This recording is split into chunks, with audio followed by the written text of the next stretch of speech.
What would you do if you watched a man drag home a rusted, rotting pile of junk, and then found out that pile of junk was worth $5 million? The neighbors laughed. The kids pointed. Even the garbage men slowed down to stare.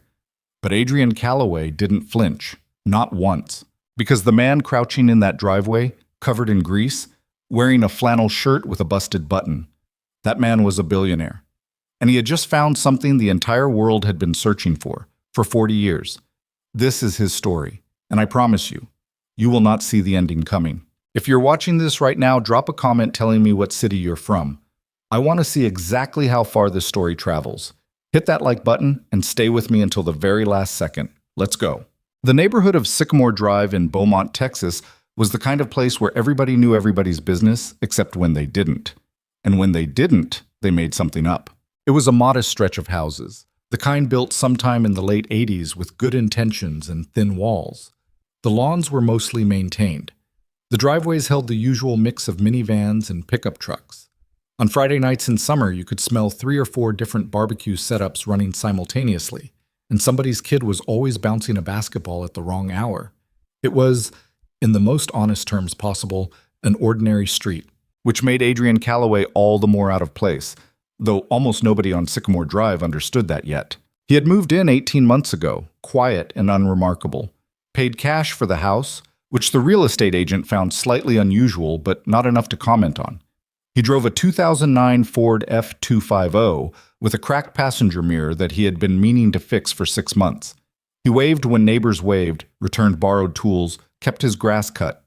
His son Mason, 7 years old with his mother's dark eyes and his father's stubborn chin, rode his bike up and down the sidewalk most afternoons, sometimes alone, sometimes with the Nguyen kids from 3 houses down. Nobody asked too many questions about Adrian.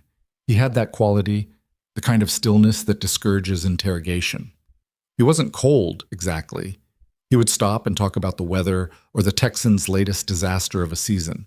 But there was always something sealed behind his eyes, a private room that he didn't open for visitors. And most people on Sycamore Drive had learned without being told that the room wasn't available for tours. What they did know, mostly through Darlene Hutchins at number 14, who made it her personal mission to know everything, was that his wife had died 2 years back. Cancer, someone said. Car accident, someone else said. Darlene herself claimed it was something sudden and terrible, and left it at that with the satisfied expression of a woman who knew more than she was sharing. What nobody on Sycamore Drive knew, what nobody in the greater Beaumont metropolitan area knew, for that matter, was that Adrian James Calloway had been listed in Forbes 3 years running.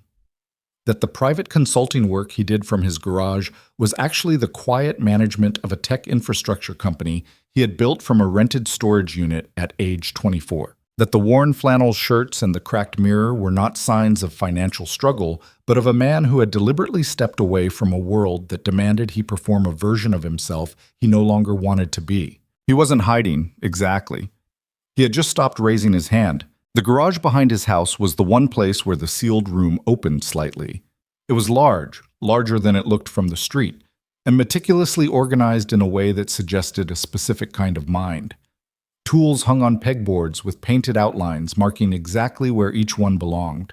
A hydraulic lift sat in the center. One wall held a long workbench covered in the controlled chaos of active projects, carburetor parts, timing equipment, coils of wire sorted by gauge. A small space heater hummed in the corner during cold months. There was a folding chair near the garage door that had somehow accumulated a permanent cup holder, a dog-eared copy of a 1974 automotive engineering textbook, and Mason's half-finished drawings of race cars that bore no resemblance to any vehicle that had ever existed. That garage was where Adrian Calloway went to think, and in the 18 months since arriving on Sycamore Drive, he had done a considerable amount of thinking there. It was a Saturday in late October when everything changed, though none of the neighbors recognized it at the time. The morning had started like most Saturdays. Mason had woken up at 6:15 demanding pancakes, which Adrian made badly as always. Slightly burned on one side, slightly underdone on the other, and Mason ate them without complaint because he had inherited his father's ability to accept imperfection with dignity. They ate together at the kitchen table with the television off, which was their rule on weekend mornings. Mason drew another impossible race car while Adrian drank his coffee and read something on his phone with a frown that had nothing to do with the coffee. By 9 o'clock, Adrian had loaded Mason into the truck with a promise of a stop at Whataburger on the way home, and they drove 40 minutes east to the Beaumont Municipal Salvage Yard on Route 90. The salvage yard was the kind of place that had a smell before it had a shape. Rust and oil and old rubber, and something underneath those, something organic and difficult to name. It sprawled across 6 acres behind a chain-link fence topped with barbed wire that had gone sideways in sections. A hand-painted sign at the entrance read, "Bertram's Auto Salvage, cash only, no exceptions." And below that, in smaller letters that someone had added later, "Seriously, no exceptions." Old Bertram himself, who was not actually named Bertram but had inherited both the business and the nickname from his uncle, sat in a lawn chair just inside the gate with a thermos of something that was probably not coffee. He was 71 years old, built like a man who had spent a lifetime lifting things, and he had the specific wariness of someone who had been talked into too many bad deals over too many decades. "Calloway," he said, when Adrian and Mason walked through the gate. "Bertram." Adrian nodded. "What's new in the back 40? Bertram scratched his jaw. "Got a delivery Thursday. Some stuff out of an estate auction up near Houston. Didn't go through it all yet." He looked at Mason. "You keep your hands visible, boy. There's sharp things back there." "Yes, sir," Mason said seriously, and held both hands out in front of him like a surgeon preparing to operate, which made Bertram almost smile. They walked the yard for an hour. This was something Adrian did with a kind of quiet patience that Mason had learned to mirror, moving slowly through the rows of stripped vehicles and stacked parts, eyes moving methodically, touching things occasionally, rarely speaking. Mason had developed his own system for these walks, which involved categorizing everything he saw by color and assigning it a points value that made sense only to him. He kept a running tally in his head and would announce the final score on the drive home. Adrian almost missed it. It was shoved against the back fence, partially hidden behind the collapsed shell of a mid-90s Chevy pickup. You could see maybe a third of it from the main path, and what you could see was discouraging.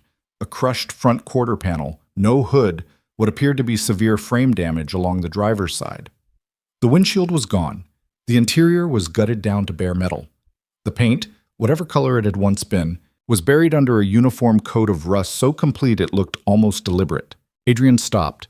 He stood there for a moment, not moving. In that way he had that Mason privately thought of as Dad going somewhere in his brain. Then he crouched down. He moved the Chevy carcass aside.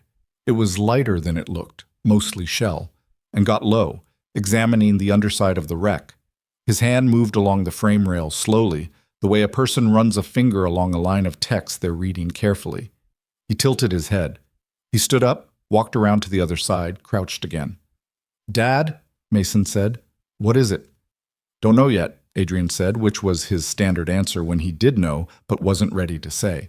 He spent another 12 minutes examining the car without speaking. Mason found a piece of twisted chrome and added it to his point system. The morning got warmer. Somewhere in the middle of the salvage yard, a crow was making complaints about something. Finally, Adrian stood up and dusted his hands on his jeans. "Go find Bertram," he said. The negotiation took less time than you'd expect. Bertram walked back with Mason and looked at the wreck with the expression of a man being shown a particularly disappointing casserole. "That came in with the Houston estate lot," he said. "Whoever owned it, they didn't know what they had, and what they had was a pile of junk." "What do you want for it?" Adrian asked. Bertram looked at him with the calculation of a man who had been selling things for 50 years. "You see something in it." "I see a project," Adrian said, which was technically true. "I was going to crush it end of the month. Nothing usable." Bertram kicked one of the flattened tires without enthusiasm. "Tell you what, $100, you haul it off today. Saves me the trouble." Adrian paid in cash, which he always had, and arranged for a flatbed out of town to deliver it to Sycamore Drive that afternoon. On the drive home, Mason ate his Whataburger and announced that Saturday's salvage yard score was 412 points, which was a personal record. Adrian drove and didn't say much, but he was doing something with his left hand that Mason recognized, tapping a specific rhythm against his thigh, 3 beats and a pause. 3 beats and a pause. It was the thing he did when he was working something out. Mason didn't ask about it. He'd learned that some things needed to be worked out in silence first. The flatbed arrived at 2:30 that afternoon. By 2:45, Sycamore Drive had an audience. It started with Dale Hutchins, who was washing his car in the driveway at number 14 and stopped with the hose still running when the flatbed rolled past. His wife Darlene appeared from the front door 30 seconds later with the specific radar of a person who operates a neighborhood information network. By 3 o'clock, there were 6 people standing on the sidewalk across from Adrian's house, and by 3:15 there were 11, including Roger Pressman from the corner who had driven back from Home Depot specifically because Darlene had called him. The car, lowered by the flatbed onto Adrian's driveway, looked even worse in full daylight and in relation to normal human beings who could stand next to it for scale. It was a small vehicle, compact, low to the ground, though the exact original dimensions were hard to determine given the damage. The body was crumpled at multiple points. The rust was comprehensive. There was a section of the roof that had partially collapsed. One of the rear wheel wells was so deformed it looked like the car had been angry about something and tried to fold itself in half. "Lord have mercy," Darlene said. "He paid to have that delivered?" Roger said. $100, I heard, said Dale, though he hadn't heard this from any reliable source. "You can't even tell what it is," said Keisha Washington from number 9, who had joined the group with her twins in a double stroller. "Is that a car?" "It was," Roger said. "Once, probably." From across the street, Adrian directed the flatbed driver with hand signals, got the car positioned correctly on his driveway, signed some paperwork, and thanked the driver with a handshake. Then he stood in front of the wreck with his hands on his hips and looked at it for a while. He must have felt his audience because he glanced across the street. He didn't seem bothered by the collection of neighbors. He gave a small, unremarkable wave, the kind of wave that says, "Yeah, I see you," rather than "hello," and then turned back to the car. "He's going to restore that?" Darlene said. "He'd be better off burning it," Roger said. "Maybe he paid $100 too much," Dale said, and several people laughed. Mason appeared from the side of the house, still holding what was left of his Whataburger wrapper, and stood beside his father looking at the car with the same expression his father wore. Not enthusiasm, exactly, but a kind of serious engagement, a willingness to contend with the thing in front of him. "What do we do first?" Mason asked. "Clean it up," Adrian said. "You don't know what you're dealing with until you can see it." Mason nodded like this was perfectly reasonable advice about anything. Across the street, Darlene was already composing the next-door post in her head. Evelyn Pierce had been working the 6-to-2 shift at Ronnie's Diner on Magnolia Avenue for 3 years, which meant she had served approximately 47,000 cups of coffee to people she'd mostly never see again, endured 2 managers who couldn't organize a grocery list, survived a kitchen fire that had been significantly more dramatic than the local news reported, and saved slightly less money than she needed to feel like she was getting somewhere. She was 30 years old, which she was mostly fine with, though some mornings it surprised her. She had her mother's practicality and her father's stubbornness, which was a combination that served her better than she gave it credit for. Her apartment on Sycamore Drive, she rented the small upstairs unit at number 7, was clean and sparse in the way of someone who has learned not to accumulate things they might have to move quickly. She owned exactly what she used and used most of what she owned. She had noticed Adrian Calloway the way you notice someone who exists at the edge of your peripheral vision, not with great interest, but with the background awareness of a person trying to understand their environment. She knew he was quiet. She knew he had a kid. She knew he worked in his garage at odd hours because she could see the light from her bedroom window on nights when she was up late, which was often. She had not introduced herself in 18 months, which she was privately embarrassed about, but had been too busy surviving to address. The Saturday the car arrived, she was walking home from a late shift.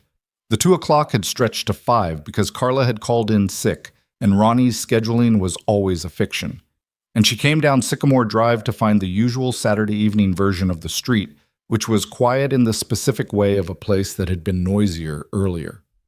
She could see the remains of the neighborhood audience, mostly dispersed now. A few people still lingering near the Hutchins driveway talking. She almost walked past. Then she saw the car. It was sitting in Adrian's driveway, under a work light he'd set up on a stand, and Adrian was crouching next to it doing something with a wire brush, and the light hit the rusted body in a way that made it look almost architectural, all these layers of damage and time made visible. She stopped on the sidewalk without quite meaning to. She'd worked around enough machinery at various jobs not to be completely ignorant about cars. Her father had restored a '68 Mustang over the course of her entire childhood, which meant she'd grown up watching someone love something back into existence, piece by piece, with more patience than money. She knew enough to know that whatever Adrian was looking at under that work light, it wasn't what most people saw when they looked at the wreck. The way he moved around it, deliberate, unhurried, touching specific points with specific intention, reminded her of the way her father used to crouch next to that Mustang on Sunday mornings with his coffee going cold beside him. Like the car was telling him something and he was listening. She stood there longer than she meant to, long enough that he looked up. "Sorry," she said immediately, which was a reflex. I just live up there." She pointed at number 7. He looked where she pointed, then back at her. "I know. I've seen you." She wasn't sure what to say to that. "I'm Adrian," he said, and stood up, which meant he was taller than she'd realized. He didn't offer his hand because his hands were covered in rust-colored dust. He gestured at them as explanation. "Evelyn? Evelyn Pierce." He nodded.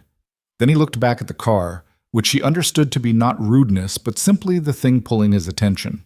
"What is it?" she asked. "I mean, what was it?"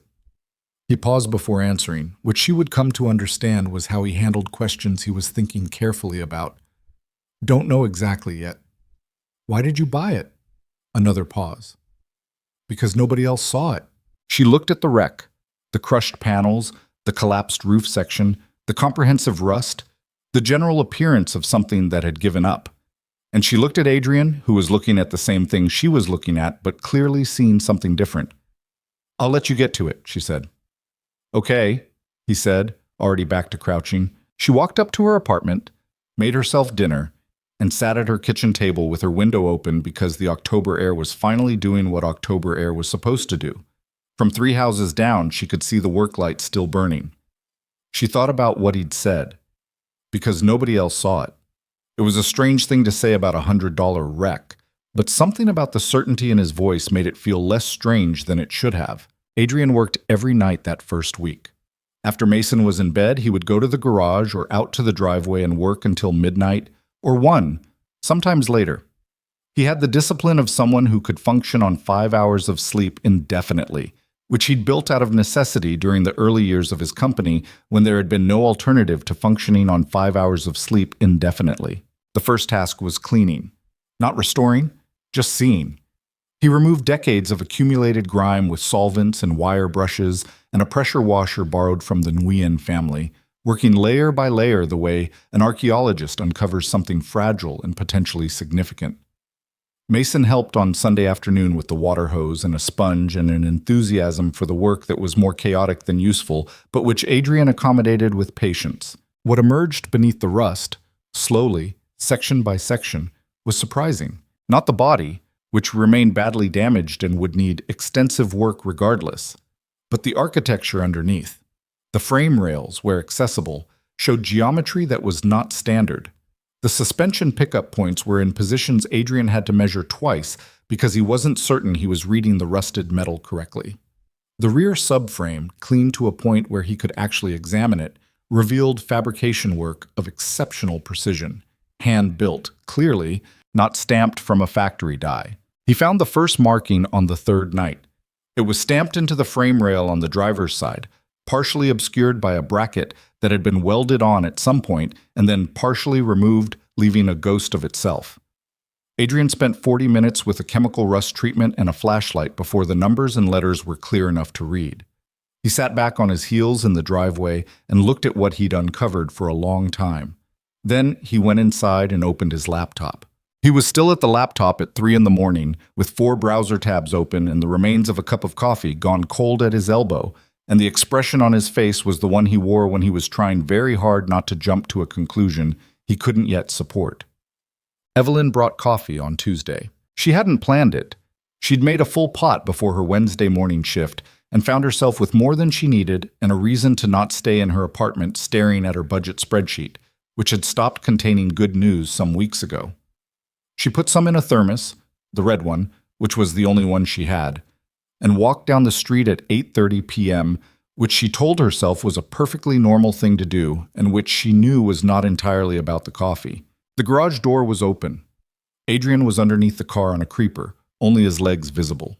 Mason was sitting on the folding chair with a coloring book, working with the specific intensity of a 7-year-old who has decided that coloring is a professional endeavor. Evelyn stopped at the edge of the garage. "I made too much coffee," she said, which was the announcement she'd prepared. Mason looked up. "Dad drinks a lot of coffee," he reported helpfully. "He says it's a character flaw." From under the car, "It is a character flaw." "I've got a thermos," Evelyn said. Adrian slid out from under the car on the creeper. He was wearing a gray t-shirt with a stain on the shoulder that was probably not recent, and he had a smudge of something dark across one cheekbone. And he looked, she noticed, and then decided she hadn't noticed. Not bad for a man who had been lying on pavement. He sat up and looked at the thermos. "Red thermos," he said. "Only one I have." "What kind?" "Dark roast. From Ronnie's Diner. I work there. I have access." He accepted the thermos and poured some into the cup of a cup that was sitting on the garage floor and had the words "World's Okayest Mechanic" printed on the side. He drank. He nodded. "Good," he said. "I know," she said, because it was. She stayed for an hour. She sat on an overturned bucket near Mason's chair. Adrian produced the bucket from somewhere with the efficiency of a man who always knows where the extra bucket is, and she watched him work while Mason explained his coloring book to her in detail that suggested he had given the backstories of each character considerable thought. She found herself watching Adrian's hands more than anything else. The way they moved over the car was different from anything she'd seen before. Not confident in the showy sense, but certain. Like someone reading a language they've known their whole life. He didn't fumble. He didn't second guess. He moved from one thing to the next with an economy of motion that suggested a brain working significantly faster than the hands it was directing. "Can I ask what you're looking for?" she said, during a gap in Mason's narrative. He didn't answer immediately. She was starting to understand that his silences were not evasions. They were him deciding whether the thing he was about to say was actually what he meant to say. "I found some markings," he said, "on the frame, serial numbers, basically, but not standard." He paused. This car was hand-built, which isn't unusual for a custom project, but the geometry is. There are things here that don't match anything in normal production. "What does that mean?"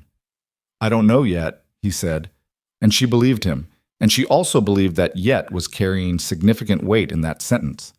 Mason looked up from his coloring. "Dad thinks it's special."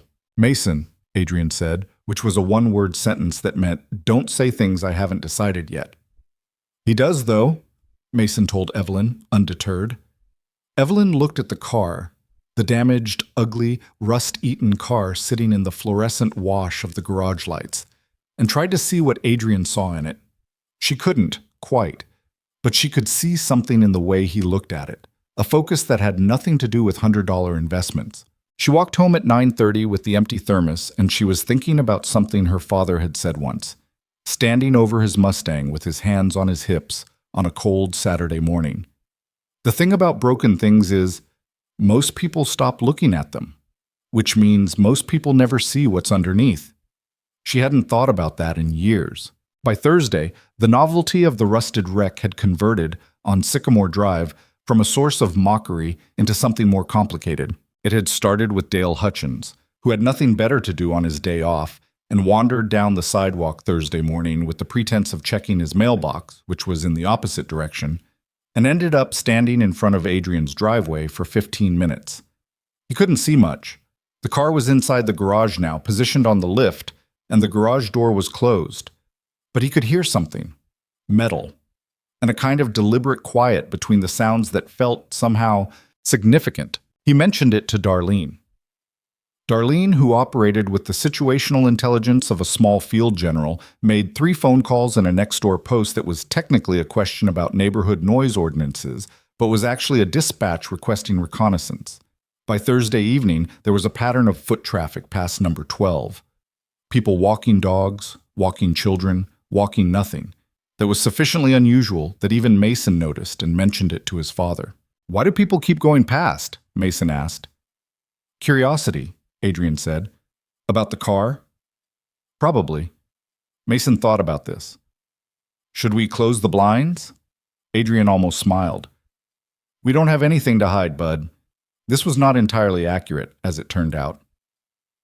What Adrian had been doing in the hours when he wasn't cleaning or examining was research. He had taken photographs of every marking, every stamped number, every piece of hand-fabricated geometry he could find, and he had sent them, carefully and without identifying context, to 3 people. One was a retired automotive engineer he'd met at a conference in Dallas 4 years earlier and trusted with a specific kind of technical judgment. One was a vintage racing historian based in Austin who maintained an archive of pre-1980 motorsport documentation that had no public counterpart. The third was a fabrication specialist in England who had spent 30 years identifying hand-built racing components for insurance purposes. He hadn't told any of them where the car was. He hadn't told them he owned it.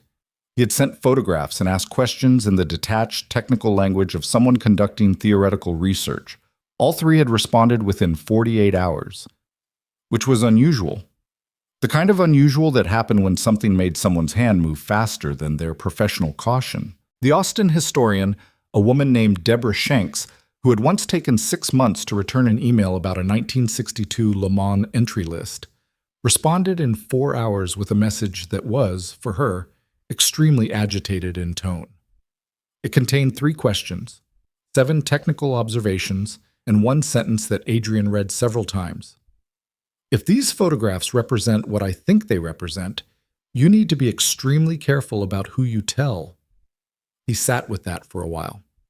Then he kept working. Friday night, Evelyn brought the red thermos again. She told herself she was being neighborly. This was mostly true and also mostly a simplification. The garage door was open. Adrian was at the workbench this time, not under the car, bent over something under a magnifying lamp with an intensity that made her pause at the threshold before saying anything. Mason was asleep. She could see the light was off in his bedroom window from the street, which meant it was past 9 and Adrian was alone with whatever he was looking at. Coffee, she said softly, in case the intensity required quiet. He looked up. He'd been somewhere else. She could see the moment he came back. Thanks, he said. Come in. She poured for him into the world's okayest mechanic mug and poured some for herself into the thermos cap, which worked well enough. She looked at what was on the workbench. It was a panel, a small piece of bodywork, clean to bare metal, and under the magnifying lamp she could see markings she wouldn't have been able to read without it. What are you looking at? She asked. He was quiet for a moment. Then he said, I've been looking into the history of this car. And? There are some things I'm not ready to say yet. She looked at him. But you know something. I think I know something, he said carefully. I'm not certain. What's the version where you're right? She asked.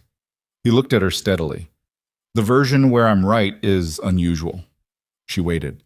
He put down the tool he was holding, a small brass implement she couldn't identify, and leaned back against the workbench and crossed his arms in the posture of a man deciding how much to say. In 1973, he said, there was a racing team out of Chicago called Caldwell Rice Motorsports. They ran endurance races, long distance, that kind of thing. They had an engineer named Frank Welder who was... He stopped. Who was apparently exceptional. The kind of engineer who sees things other people don't. He was developing a car, a prototype, new suspension geometry, a kind of frame design that nobody had tried. The idea was to test it at a few smaller circuits before a major entry. Evelyn watched him. The car was never raced. The team folded in 1974. Money problems, the usual. The prototype was supposed to be sold at auction, but there was a fire at the team's storage facility. Everything was believed destroyed. The car, the blueprints, Frank Welder's technical documentation. He paused. Frank Welder disappeared after that. No one in the motorsport world could find him. He just stopped existing as far as public record goes. The garage was quiet. From somewhere outside, a dog was barking at something it had probably imagined. The prototype became a kind of legend, Adrian said. In vintage racing circles, anyway. The design ideas that Welder had documented, some of them showed up in other engineers' work years later, which means someone had seen the blueprints before the fire. But the car itself was considered gone.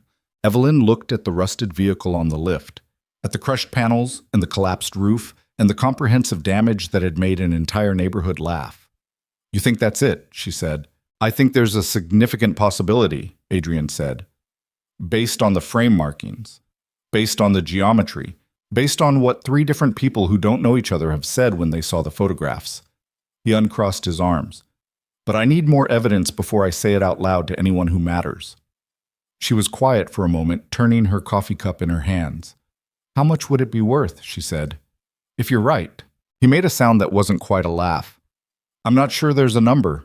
She looked at him, at the grease-stained shirt and the tired eyes and the magnifying lamp and the small brass tool on the workbench. And she said, "And you're in here alone at 9:30 on a Friday night." "I'm usually in here alone at 9:30 on a Friday night," he said. "I know," she said. "I've seen the light." He looked at her, really looked, in a way he didn't often do with people. And there was something in his expression that she couldn't quite read. Not guarded, exactly. Something more complicated than guarded. "It's a good project," he said, which was not what he'd meant to say, and they both probably knew it. She stayed until 11. They talked, mostly, about other things. Mason's school, the diner, a conversation about the Beaumont weather, which was a reliable topic because the Beaumont weather was reliably terrible. Normal things. The kind of conversation that exists on the surface but carries something else underneath.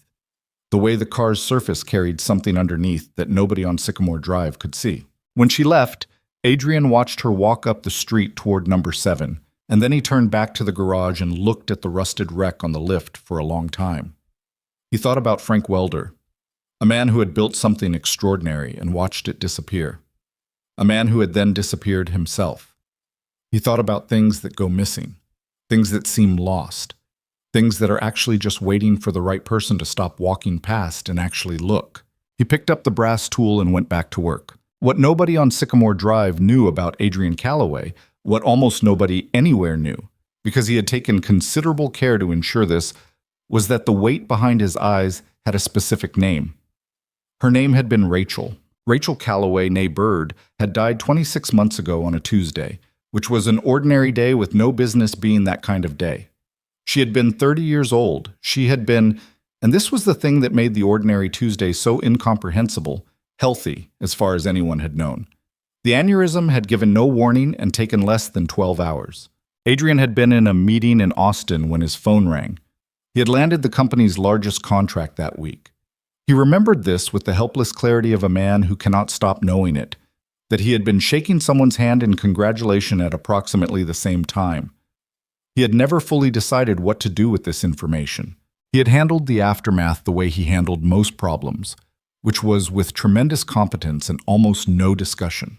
The practical arrangements, the estate, Mason's school, the decision to sell the Austin house and find somewhere smaller and quieter, all of it executed with the efficiency of a man whose whole life had been the construction of systems that worked without requiring him to feel things at dangerous times. He was, he knew, not entirely okay. He was also, he knew, okay enough. There was a difference, and he was trying to live in it. Mason helped. Mason helped in the way that children help in these circumstances. Not by being comforting, which was not the job of a 7-year-old, but by being continuous. By needing breakfast and school and coloring books and impossible race car drawings and the presence of a father who showed up. The requirement of showing up was, it turned out, very useful to a man who might otherwise have stopped doing much else. The garage also helped. There was something about work that required all of you, physical and mental, both hands and the thinking brain, precision and patience, that made it impossible to be somewhere else at the same time. When Adrian was working, he was only working. The grief waited outside the garage door. It was always there when he came out, and he had accepted this, but for the hours he was inside, he got a break from it. The wreck was, in this sense, more than a project. He hadn't said this to anyone. He wasn't sure he could say it to anyone in a way that made sense from the outside. But on Friday nights in his garage with the work light burning and the neighborhood quiet and Mason asleep in the house, and a thermos of good coffee someone had thought to bring, on those nights, something that had been very tight in him for 2 years was slightly less tight. He didn't know what to do with that either. He went back to work. By Saturday morning, exactly 1 week after he dragged home the wreck that made the neighborhood laugh, Adrian Calloway had been awake for 31 of the last 36 hours. He was sitting on the garage floor, back against the wall, with his knees up and a cold cup of coffee beside him and his laptop open on his thighs. The email he'd just received was 4 paragraphs long. It was from Deborah Shanks in Austin, and its tone had moved beyond agitated into something that he could only describe as carefully controlled alarm. She had found documentation. Archive materials from a Chicago Racing Federation, partially digitized in 2019, that included a partial build log for a vehicle matching the frame numbers Adrian had photographed. The build log included a chassis code. The chassis code matched. At the bottom of the email she had written, "I don't need to tell you what this means. I think you already know.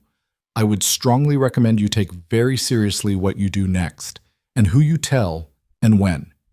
There are people who have been looking for this vehicle for a very long time." Adrian read the email twice.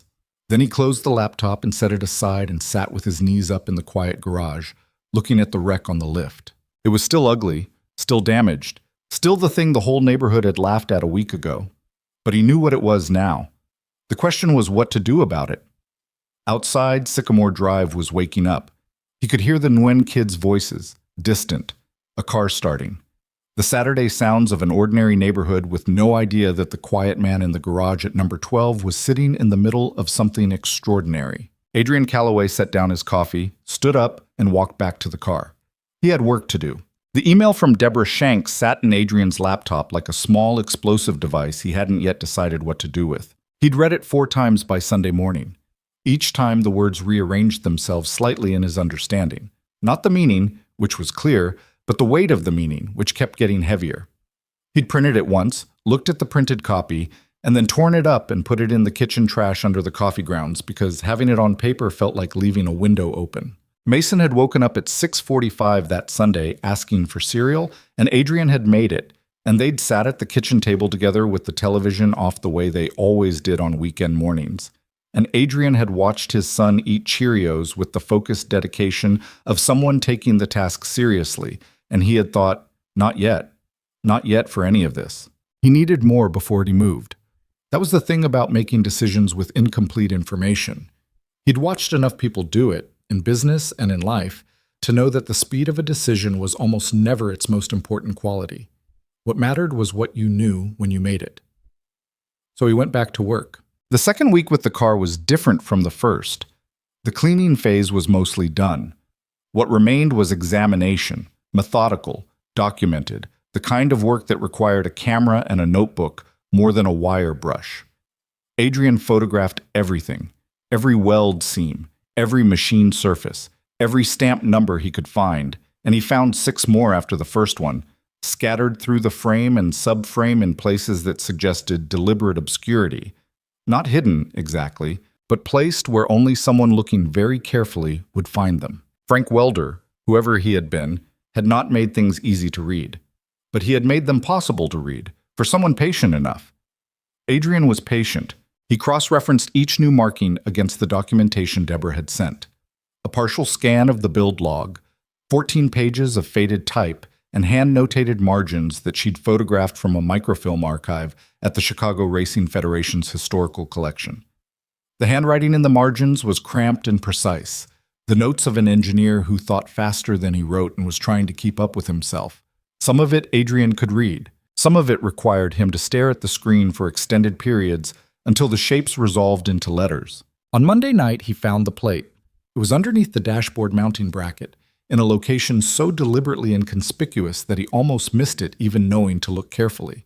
A small aluminum plate, riveted to the frame, no larger than a business card. The surface was corroded but not destroyed. Under the magnifying lamp and with a chemical treatment that took 40 minutes to work properly, 7 characters emerged from the corrosion. He looked at them for a long time. Then he typed them into his laptop. The results confirmed what Deborah's documentation had suggested. The plate was a builder's mark, a specific identifier that Caldwell Rice Motorsports had used on all vehicles that cleared their internal fabrication certification. It meant the car had been completed. Not just started, not abandoned mid-build, but finished and certified by the team's own standards. The prototype had been completed, and then it had disappeared for 40 years into a salvage yard in Houston. Adrian sat back in his garage chair and stared at the ceiling for a while. The work light hummed. From Mason's room distantly, he could hear the sound of his son talking in his sleep, a habit Mason had inherited from Rachel, who had carried on entire coherent-sounding conversations while fully unconscious, which had confused Adrian significantly during the first months of their marriage before he understood what was happening. He thought about her for a moment, not with the usual bracing quality the thoughts arrived with. More just, you would have had something to say about this. Rachel had always had something to say.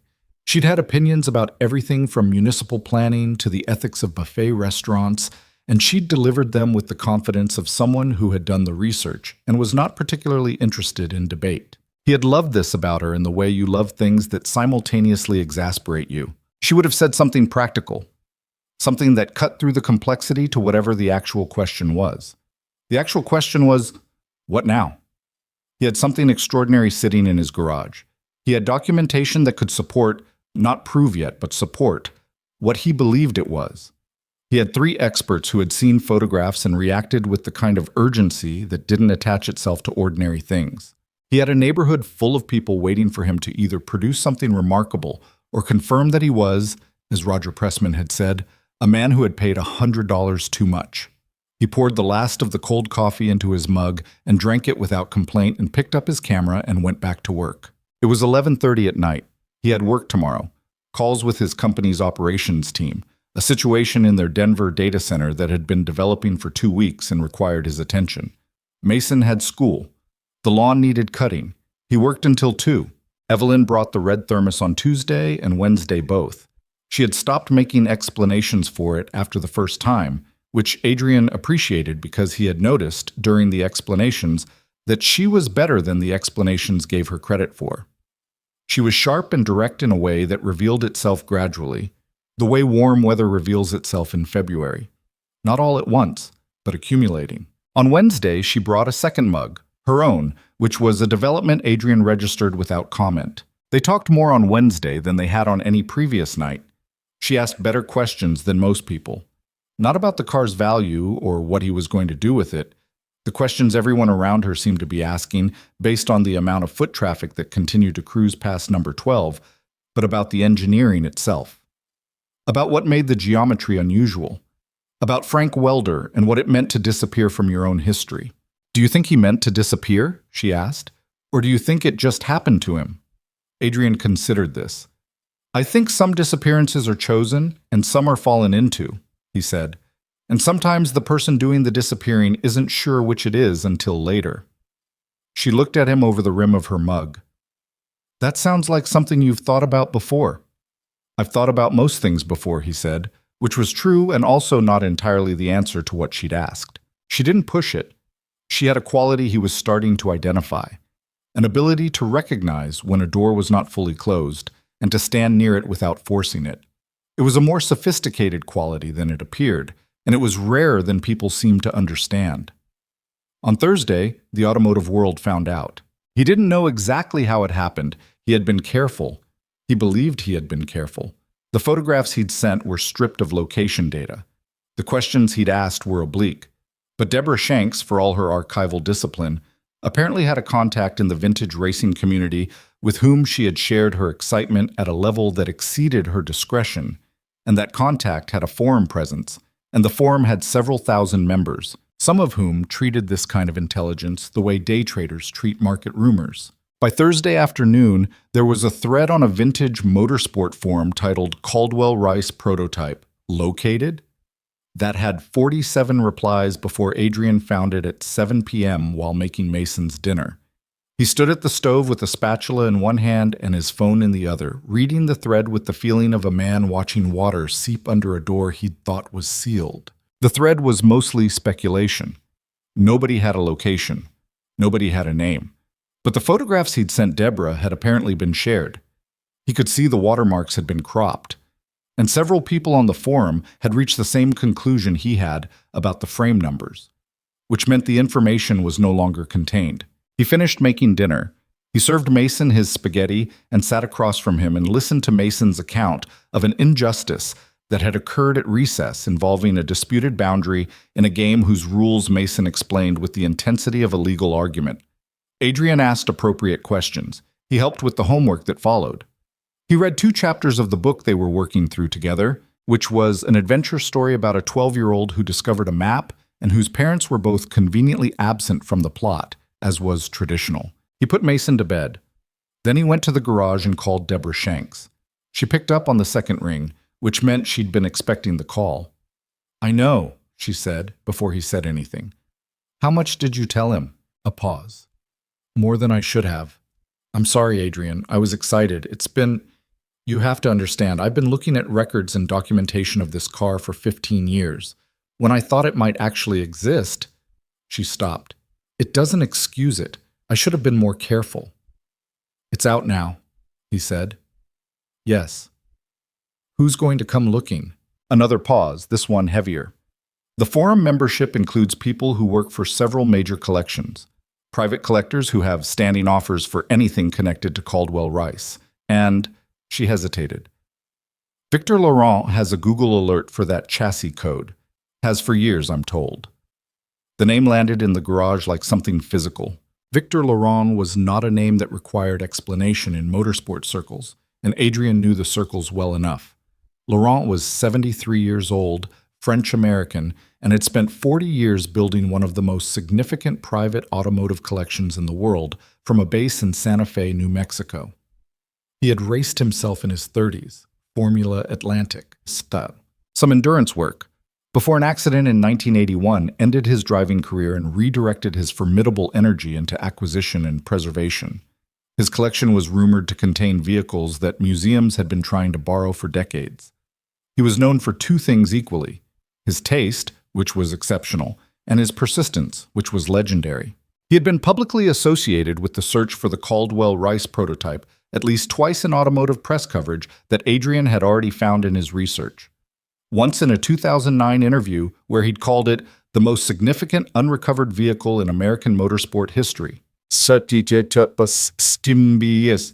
Once in a 2017 charity auction where he'd purchased a fragment of what was claimed to be original Caldwell Rice bodywork, later determined to be a fabrication, for an amount that had caused considerable comment at the time.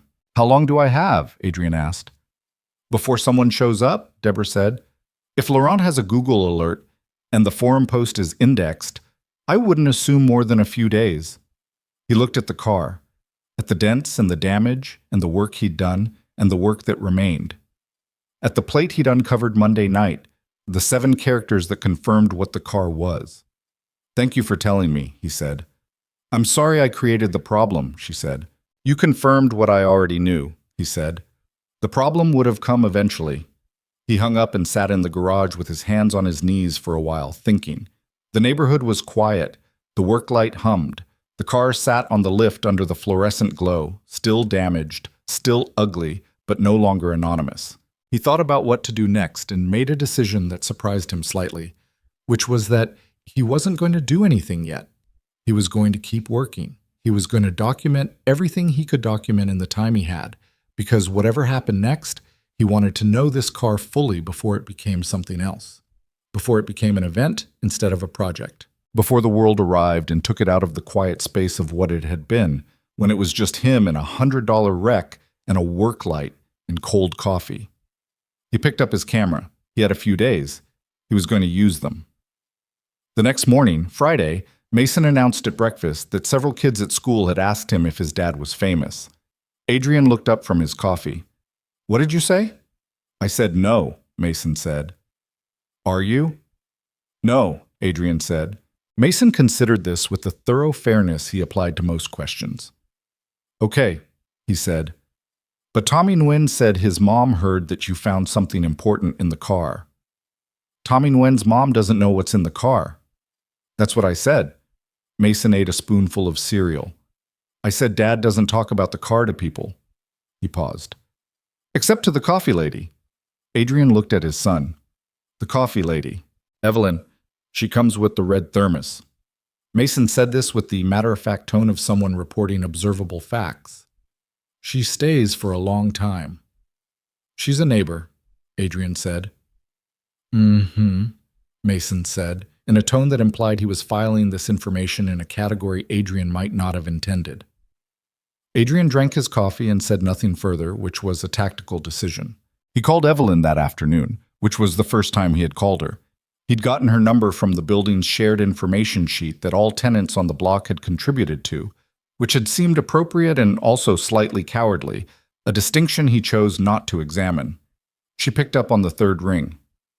"Adrian? The situation has changed," he said. "With the car. I thought you should know." A beat. "How changed?" "Information got out. There are people in the vintage motorsport community who know something has been found. I don't think anyone knows where yet, but that's probably temporary." "How temporary?" "Days," he said. "Maybe less." She was quiet for a moment. He could hear background noise. The diner, probably, the sound of a kitchen working. "What does that mean for you?"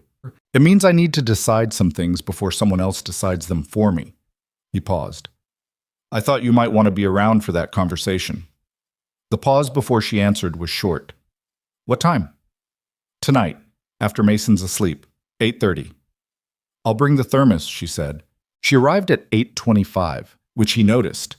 She had changed out of her work clothes, dark jeans and a green jacket that was slightly too big for her in a way that managed not to look bad.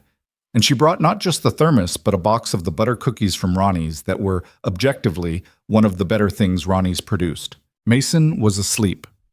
The garage was warm. The October nights had dropped further, and he'd turned up the space heater. The car sat on the lift, cleaned and photographed and documented, more known than it had been a week ago, but still carrying its damage, still carrying all the years it had spent being nobody's priority. He told her everything, not in pieces, not carefully managed, all of it in order, from the frame markings to Deborah Shanks, to the forum thread to Victor Laurent's name and what it meant. He told her about Frank Welder and what he'd reconstructed of the man's history, which wasn't much but was more than nothing. He told her about the aluminum plate under the dashboard bracket and the 7 characters and what they confirmed. She listened without interrupting, which was a thing she did well. She ate one of the butter cookies and held her mug in both hands and looked at the car while he talked. And when he finished, she was quiet for a moment. "So someone's coming," she said. "Yes." "And you haven't decided what to do." "I know some of what I want," he said. "I haven't figured out how to get it." She looked at him. "What do you want?" It was the direct question, and he'd known she'd ask it eventually because directness was one of her primary qualities, and he'd been thinking about the answer for 2 days. "I want the car to mean something," he said. "Not just to be worth something. Those are different." She was quiet again. Outside, a car went past on Sycamore Drive, its headlights briefly crossing the garage wall. "Frank Welder built something extraordinary," Adrian said, "and then it disappeared, and so did he, and most of the world has no idea either of them ever existed. If I sell this car to whoever gets here first and it goes into a private collection somewhere and sits in a climate-controlled room where nobody sees it..." He stopped. "That feels like losing him again." Evelyn set down her mug on the workbench, carefully, in the space between a socket wrench and a tube of anti-seize compound. She looked at the car for a long moment. "Then don't let that happen," she said. "It's complicated when there's significant money involved." "Most worthwhile things are complicated when there's significant money involved," she said. "That's not a reason." He almost smiled at that. It was the kind of thing Rachel would have said, and the comparison arrived with the usual complexity. Not painful exactly, more like pressing on a place that was still healing. He acknowledged it and let it pass. "Victor Laurent has been looking for this car for decades," he said. "When he gets here. And he will get here, so he'll have a number ready. It'll be a number designed to make it hard to think clearly." "Will it work?" "I'm a billionaire," he said flatly. "Money doesn't..." He caught himself. It was the first time he'd said it to her.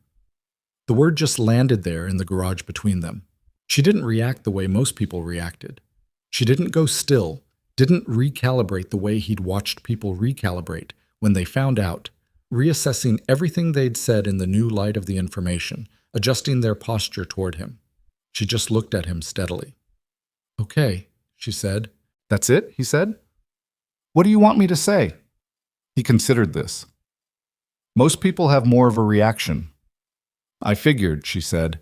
"The truck with the cracked mirror, the flannel shirts, you're not broke, but you also don't want people to know you're not broke. That's a specific choice." She picked up her mug again. "I just didn't know the number." Does the number change anything? She thought about it honestly, which he appreciated. It changes the math on the stress you're carrying about Victor Laurent, she said. But it doesn't change anything about you. He was quiet. The point is, she said, you have leverage. If you walk into that conversation already knowing what you want, he can't move you with the number. The number's not the thing you're negotiating for. He looked at her. What am I negotiating for? Legacy, she said. You said it yourself. The car has to mean something, so make that the condition. You know what you want? Make it unmovable and let him work around it. It was not complicated advice. It was the kind of thing that sounded obvious once someone said it, and that he'd been circling for 2 days without landing on because he'd been too close to the problem. He had a tendency to over-engineer solutions when the straightforward version was available, and he knew this about himself, and it still kept happening. You're good at this, he said. I've done a lot of negotiating with landlords and shift managers, she said. The principle is the same. Know what you won't give up before you sit down. He nodded slowly. They sat in the warm garage with their coffee and the car and the space heater and the quiet of the neighborhood around them. A neighbor's sprinkler system started up somewhere. Someone had their timer set wrong for October and ran for a few minutes and shut off. Can I ask you something? Evelyn said. Yes. Why did you buy this car? She looked at it. Not the version you told Bertram. The real reason. The question sat in the air for a moment. He'd known it was coming eventually, in the way you know certain questions are waiting for you when someone is paying the kind of attention she paid. Because I recognized it, he said. Not the car specifically, just the thing underneath. Something everyone else has walked past. Something that got broken and nobody bothered to look at after that. He set down his mug. I've been spending 2 years feeling like that. She didn't fill the silence. She let it be what it was. I'm okay, he said, which was the sentence he'd been saying for 2 years. I just haven't. It's been hard to find the thing that makes me want to be somewhere, you know? Not just somewhere I'm supposed to be. Somewhere I actually want to be. He stopped. He hadn't said that to anyone. He wasn't sure why he'd said it to her, except that the garage at night had a quality that made certain things possible. I think I know what that's like, she said quietly. The feeling of going through the motions and waiting for something to feel real again. He looked at her. My life is not. I'm not comparing, she said quickly. What you've been through is different, but. She turned her mug in her hands. 3 years at the same diner, the same shifts, the same amount in the same bank account, no matter how carefully I manage it. There are days when I feel like I'm just. She didn't finish. Moving through it, he said. Yeah, she said, moving through it. They sat with that for a while. The space heater hummed. The car sat between them and around them in the way objects do when they become part of a moment, present, and also something more than themselves. I'm glad you stopped on the sidewalk that first night, he said. She looked at him with the beginning of a smile that she didn't quite let finish. I almost didn't. I know. I could tell. Could you? You had the expression of someone who had already talked themselves out of it and then didn't quite manage to walk away. She laughed. A short, real laugh, not polished. That is very accurate. He smiled. It was the full version, which was something Mason saw regularly and the rest of Sycamore Drive had never seen. They stayed until 10:30. When she left this time, walking up the street with the empty thermos, Adrian stood in the garage doorway and watched the neighborhood and thought about a man named Frank Welder who had built something extraordinary and let it disappear. And he thought about the difference between things that disappear because they're abandoned and things that disappear because they're waiting. He went inside. He checked on Mason, asleep, one arm hanging off the bed, in the specific graceless way of a child who had committed fully to unconsciousness. And he stood in the doorway of his son's room for a moment. The call came on Saturday morning at 9:47 while Adrian was teaching Mason to check the oil on the F-25. Oh, which was a practical skill Adrian believed should be part of a standard childhood curriculum. It was a 505 area code. Santa Fe. He answered it. He handed Mason the dipstick to examine on his own and walked to the end of the driveway. The voice on the phone was accented, the French underneath the American English still present after decades. and careful in the way of a man who had been in enough negotiations to know that the first 30 seconds determined the shape of everything that followed. "Mr. Calloway," the voice said, "my name is Victor Laurent. I believe we have something to discuss." Adrian looked down the length of Sycamore Drive, at the modest houses and the maintained lawns and the neighborhood that had watched him drag home a rusted wreck, and laughed about it, and felt something settle in him. Not certainty exactly, something more like readiness. "Mr. Laurent," he said, "I know who you are, and yes, I think we do." There was a pause, and then Laurent said with something that might have been relief after a very long wait, "May I come to Beaumont?" "You can come Tuesday," Adrian said. "I have some things I need to finish first." He hung up and stood in the driveway for a moment. From under the truck, Mason's voice, "Dad, the oil looks kind of brown." "That means it needs changing," Adrian said, and walked back to his son.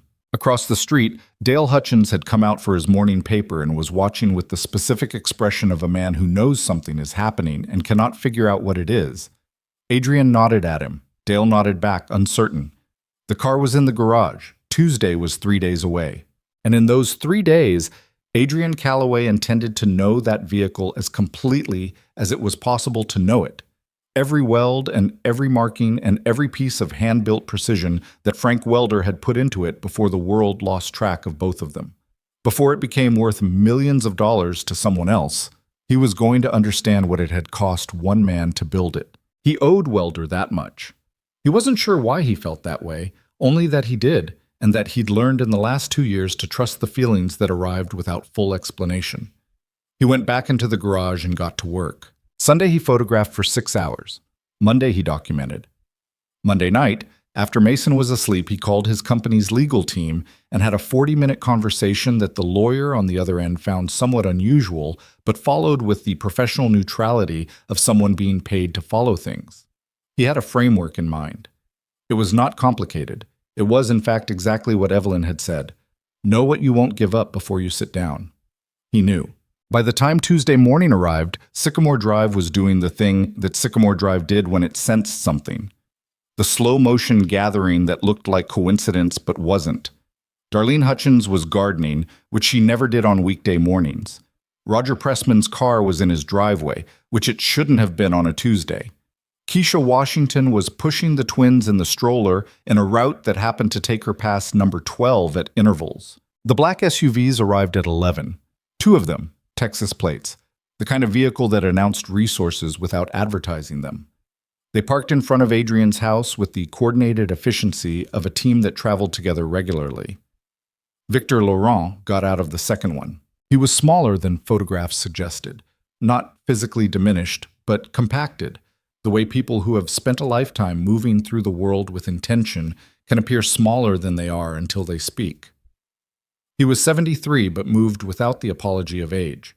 He wore a dark jacket that cost more than a month of Evelyn's diner salary, and he stood on the sidewalk in front of number 12 and looked at the house with the expression of a man who has been moving towards something for a very long time and has finally arrived.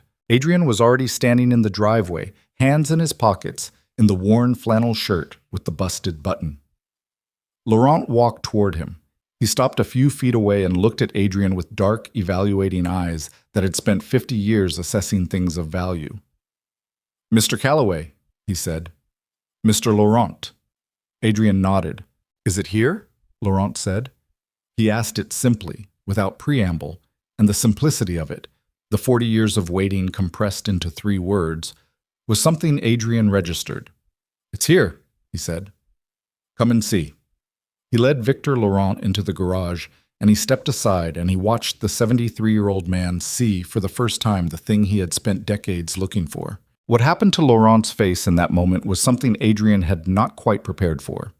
He'd expected satisfaction, or the practiced containment of a man who had been in enough high-stakes situations to control his reactions. He did not expect the way Laurent's shoulders changed, dropping by a degree that probably nobody who didn't know him would notice, or the single exhale, slow and long, like a man setting down something very heavy. Laurent walked to the car. He didn't touch it immediately. He walked around it slowly, looking, the way Adrian had looked at it in the salvage yard. He crouched in one spot, stood, crouched in another. And then he put his hand on the frame rail and left it there. After a minute, without turning, he said, "Do you know what you have?" "Yes," Adrian said. Laurent turned. His eyes were bright in a way that had nothing to do with money. "Then you know," he said, "that this is one of the most significant finds in the history of American motorsport." "I know," Adrian said. Laurent straightened, and then he named a number. It was $5 million. He said it the way a man says it when he has said it before, in his own mind, many times, not casually, but without drama. A considered number, a number meant to settle things. Adrian listened to it land. He thought about what Evelyn had said. He thought about Frank Welder. He thought about the aluminum plate with 7 characters that confirmed what the car was, and the 40 years it had spent being nobody's priority, and the way Laurent's hand had rested on the frame rail. "I'll consider it," he said. "But I have a condition." Laurent looked at him steadily. "Tell me." And Adrian told him. Outside on Sycamore Drive, 11 people who had been finding reasons to be visible on a Tuesday morning watched the 2 men through the open garage door, the old man in the expensive jacket and the quiet one in the flannel shirt, and could not hear a word that was being said, which was, as it turned out, exactly the way Adrian Calloway had wanted it. Victor Laurent did not respond immediately to Adrian's condition. That was notable. In Adrian's experience, and he had sat across from enough people in enough rooms to have developed a reliable read on negotiating behavior, the people who responded immediately to an unexpected condition were the ones who hadn't truly heard it. They were reacting to the shape of it before the content landed. Laurent didn't do that. He stood in the garage with his hand no longer on the car and his dark eyes on Adrian, and he was quiet for long enough that it became a specific kind of quiet, the kind that means the person inside it is doing real work. One of the men from the SUVs, younger, suited with the alert stillness of an assistant who had learned to anticipate, shifted slightly near the garage door. Laurent made a small gesture with 2 fingers, barely visible, and the man went still again. "Tell me the condition again," Laurent said. "The car goes on public display," Adrian said. "Not a private collection, not a climate-controlled room that 3 people a year see by appointment. A museum with public access. And the story of Frank Welder goes with it. Full documentation, properly attributed, properly told. The engineering, the history, the man, all of it." Laurent looked at him. "That's not negotiable," Adrian said. "The number can be discussed. That part isn't." The garage held the sound of the space heater and nothing else for a moment. "You know what most people would do," Laurent said, "with a $5 million offer on a car they bought for $100. "I know what most people would do," Adrian said. "I'm not most people." "Why does the engineer matter to you?" Laurent said. "You never met him. He's been gone for 40 years. Adrian looked at the car, at the damage and the rust and the work he'd done over the last 10 days, all the hours spent learning the vehicle the way you learn something you intend to keep faith with. Because he built something that changed how people think about a problem, Adrian said, and the world lost him and lost the work at the same time, and someone should fix that." Laurent was quiet again. He walked slowly around the front of the car and looked at the damaged bodywork without touching it this time. "I know a Frank Welder story," he said after a moment. Adrian waited. "Not a complete one," Laurent said. "I've been looking for this car long enough to collect pieces." He stopped at the passenger side. Welder was not from a racing family. He was a structural engineer by training, buildings, bridges. He came to motorsport sideways through a friend who raced amateur events in the late 60s. He had no business being as good at it as he was. He ran a finger along the top of the fender, just barely touching it. The ideas he put into this car, the frame geometry, the suspension work, they weren't just clever. They were decades ahead. He had figured out things about load distribution under racing conditions that the major teams didn't understand until the 80s. Laurent looked up. "Some of his ideas appear in vehicles that won championships, Mr. Calloway. Nobody credited him. Nobody could, because nobody knew he'd had them first. The documentation was believed destroyed. Until now," Adrian said. "Until you photographed 14 pages of a build log and a chassis plate that nobody else had found in 40 years. Laurent looked at him with something that wasn't quite admiration but was in the neighborhood of it. "Where did you find the plate?" "Under the dashboard bracket." Laurent exhaled. I looked at photographs of 7 vehicles over 40 years that people claimed might be the prototype. None of them were. I never thought to look under the dashboard bracket. He shook his head once. Because it's a ridiculous place to put a certification plate. It's the last place anyone would look, Adrian said, which was probably the point. Welder didn't trust people, Laurent said. There are things in the documentation, when I finally tracked down what records still existed, that suggest he knew the team was in financial trouble, that the car might be sold or lost or misrepresented. He left himself a way to authenticate it that only someone who knew the whole build would find. Adrian stood with this for a moment. The image of Frank Welder, a structural engineer who came to racing sideways, who built something 40 years ahead of its time, who hid his authentication mark in the last place anyone would look because he didn't trust the world to take care of his work, sat in the garage alongside the car itself. I'll meet your condition, Laurent said. Adrian looked at him. The Caldwell Rice prototype goes to the Southwest Automotive History Museum in Santa Fe, Laurent said. Full public access. I've been in discussions with them for 2 years about a Caldwell Rice exhibit. They have archived material, some original photographs. The car would be the centerpiece. He paused. Welder's story goes with it. I'll fund the research to complete the documentation. Whatever can be found, we find. And his name is on the exhibit, Adrian said. Not in small print. His name is on the exhibit. His name is on the exhibit, Laurent said. Adrian nodded. The number, Laurent said. 5 million. Accepted, Adrian said, and he said it without hesitation, which Laurent seemed to register. You didn't try to negotiate it up, Laurent said. The money wasn't the hard part, Adrian said. Laurent looked at him steadily. No, he said. I can see that. They shook hands. Laurent's grip was firm in the way of a man who had been shaking hands on significant agreements for 50 years. Adrian's was the same. How long do you need to prepare the paperwork? Adrian asked. My team can have documents by Thursday, Laurent said. Standard provenance transfer, authentication clauses, the public display covenant. You should have your legal team review the covenant specifically. I'll make sure it has teeth, but you should verify that for yourself. I will, Adrian said. Laurent took one more look at the car, a long one, the kind that carries a lot of time inside it. I would like to ask you something personal, Laurent said. Adrian waited. How did you see it? Laurent asked. In the salvage yard, under all of that. He gestured at the car's damage. What made you stop? Adrian thought about the moment, crouching in the dirt at Bertram's salvage yard, his hand running along the frame rail, Mason somewhere behind him cataloging everything by color and assigning it a points value. The geometry was wrong, he said.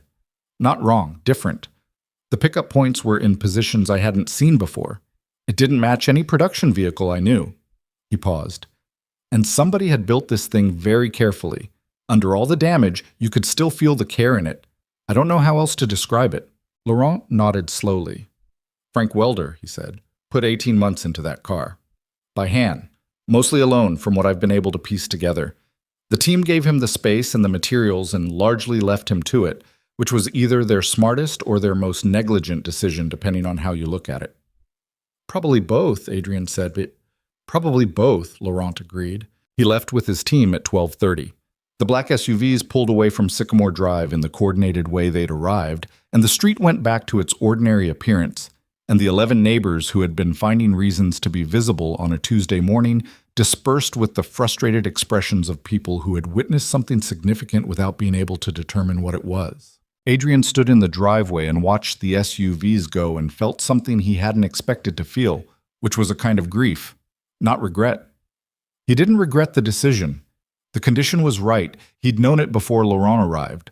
But there was something in the fact of the handshake, the formality of it, the finality, that made the car suddenly, concretely, no longer his. Not yet, technically. But the direction was set. The trajectory was fixed. He went inside and made himself a sandwich he didn't taste and sat at the kitchen table for a while with the television off, which was his rule on weekend mornings and which he'd extended on some days to Tuesday afternoons when he needed to think. Mason was at school. The house was quiet in the midday way that houses are quiet, not peaceful exactly, but empty of the specific sounds that make a place feel occupied. Adrian sat with the quiet and the sandwich and the fact of what he'd just done. $5 million was not, to him, a life-changing number. He knew this, and he was uncomfortable with knowing it, in the way he was always uncomfortable with the discrepancy between his circumstances and the way most people lived. Evelyn worked doubles at a diner. Bertram ran a salvage yard at 71. His company's Denver operations team was made up of people who worried about quarterly reviews. He'd been thinking about that discomfort for 2 years. He'd been thinking specifically about what Rachel would have done with it. Rachel had not been comfortable with money in the abstract. She'd been practical about it. She hadn't romanticized poverty or pretended wealth was morally straightforward, but she had also never stopped believing that the point of having resources was to do something with them, not something impressive, something honest. He'd been sitting on his own discomfort for 2 years and doing nothing about it, which was, he recognized, a failure of the kind Rachel would have been specific about. He finished the sandwich. He washed the plate. He called his legal team and gave them the parameters for reviewing Laurent's covenant documents. Then he went to the garage and stood in front of the car for a long time. "Okay," he said, to no one, or possibly to Frank Welder, who wasn't there. "I'm going to do something with it." He went inside and opened his laptop. Evelyn found out about the handshake from Mason.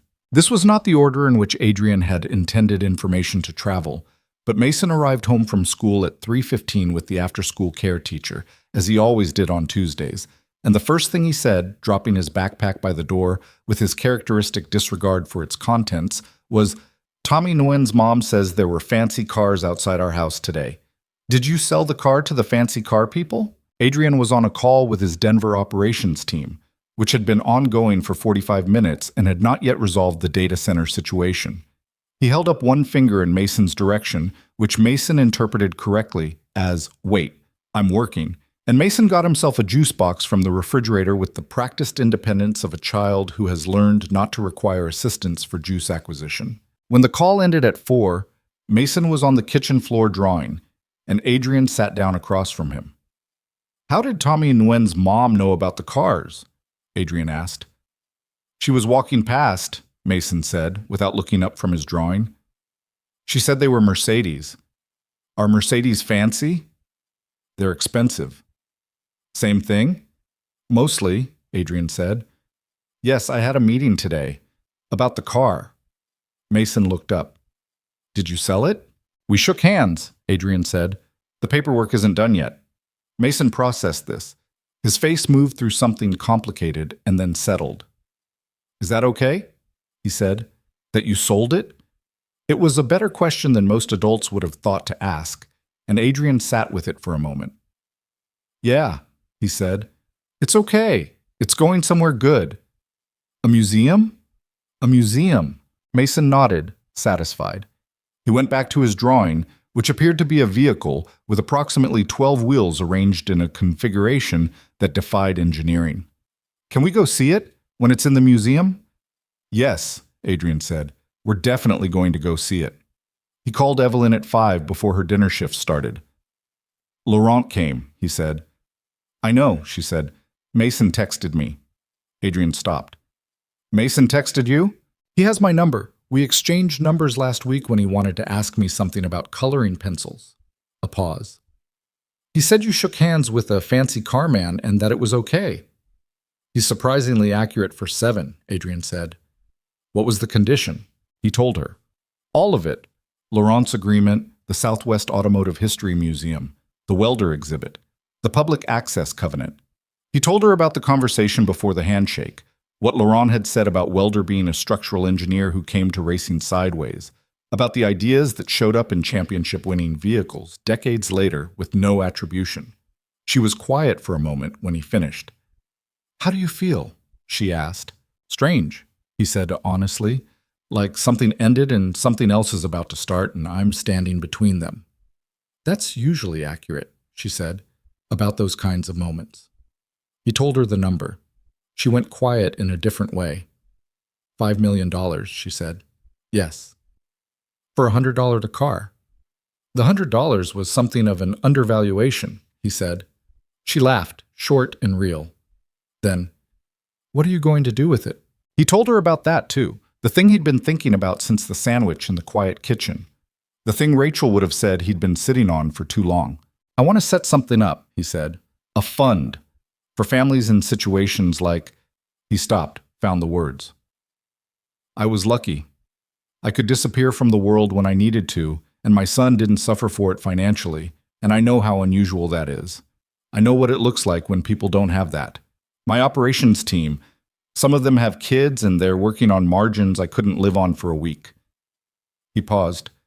My wife's name was Rachel. I want it to be called the Rachel Calloway Foundation. Scholarship fund, emergency support, that kind of thing. Local first, but expandable. The line was quiet for long enough that he said, Evelyn? I'm here, she said. I just... She stopped. That's a good thing, Adrian. It's overdue, he said. Maybe, she said, but it's still good. He could hear the diner behind her now, the shift about to start, the sounds of an industrial kitchen waking up. He knew she needed to go. Thank you, he said, for last week, for what you said about knowing what you won't give up. You already knew it, she said. I just said it out loud. She hung up. He sat with the phone in his hand for a moment and then set it on the counter and went to start Mason's dinner. The week that followed was quiet in the way that weeks are quiet after large decisions, a false calm, the kind that means everything is moving underneath the surface and you just can't see it yet. The legal documents arrived Thursday as Laurent had promised. Adrian's attorney, a methodical woman named Sandra Fitch, who operated out of Houston and had handled his company's legal work for 6 years, called him Thursday evening with her review. The covenant is solid, Sandra said. Better than I expected, honestly. The public display requirement is binding in perpetuity. Not just during Laurent's ownership, it transfers with the vehicle to any subsequent institution. The welder attribution is specifically defined. Name on the primary exhibit placard. Name in all published materials related to the collection. She paused. He also added something that wasn't in your original condition. What? A research clause, Sandra said. Laurent commits to funding an independent research effort to document Welder's complete body of work, not just the prototype, but everything they can find from his career. Any publications that result have to credit Welder as primary subject. It's not legally enforceable the way the display covenant is, but it's in writing. Adrian was quiet. That's more than you asked for, Sandra said. I know, Adrian said. He wants this story told, she said. The man, not just the car. Yes, Adrian said. I think he does. He signed Thursday night.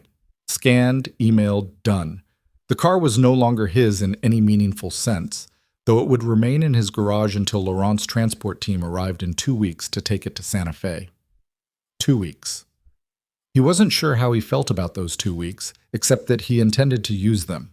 He went to the garage after Mason was asleep and stood in front of the car for a long time. Not working. Just standing. He'd been working on it for nearly 3 weeks now, and he knew it in the way you know something you've spent hours with in silence. Not intimately, the way you know a person, but specifically. He knew where each marking was. He knew the sound the frame made when he tapped certain sections. He knew where Welder had been meticulous and where he'd improvised, and the improvisation was always more interesting than the meticulousness. He wondered about this man, about the 18 months he'd spent building this thing by hand, mostly alone, while the team's finances deteriorated around him, about whether he'd known, by the end, that the car was never going to race, about what it felt like to watch the thing you'd spent the best of yourself on disappear into a fire, or what you believed was a fire, about choosing, after that, to disappear yourself. Adrian understood the impulse. He'd acted on a version of it himself. The flannel shirts, the cracked mirror, Sycamore Drive. The impulse to become ungoogleable in the ways that mattered. The difference, he supposed, was that he'd had Mason, which was a powerful argument against disappearing completely. He wondered what Frank Welder's argument had been, or if there'd been one. On Friday, Darlene Hutchins finally got tired of operating on incomplete information and knocked on his door at 10 in the morning. He opened it to find her holding a plate of something baked, which was the neighborhood's established social currency for, I'm going to ask you something, and this is the price of admission.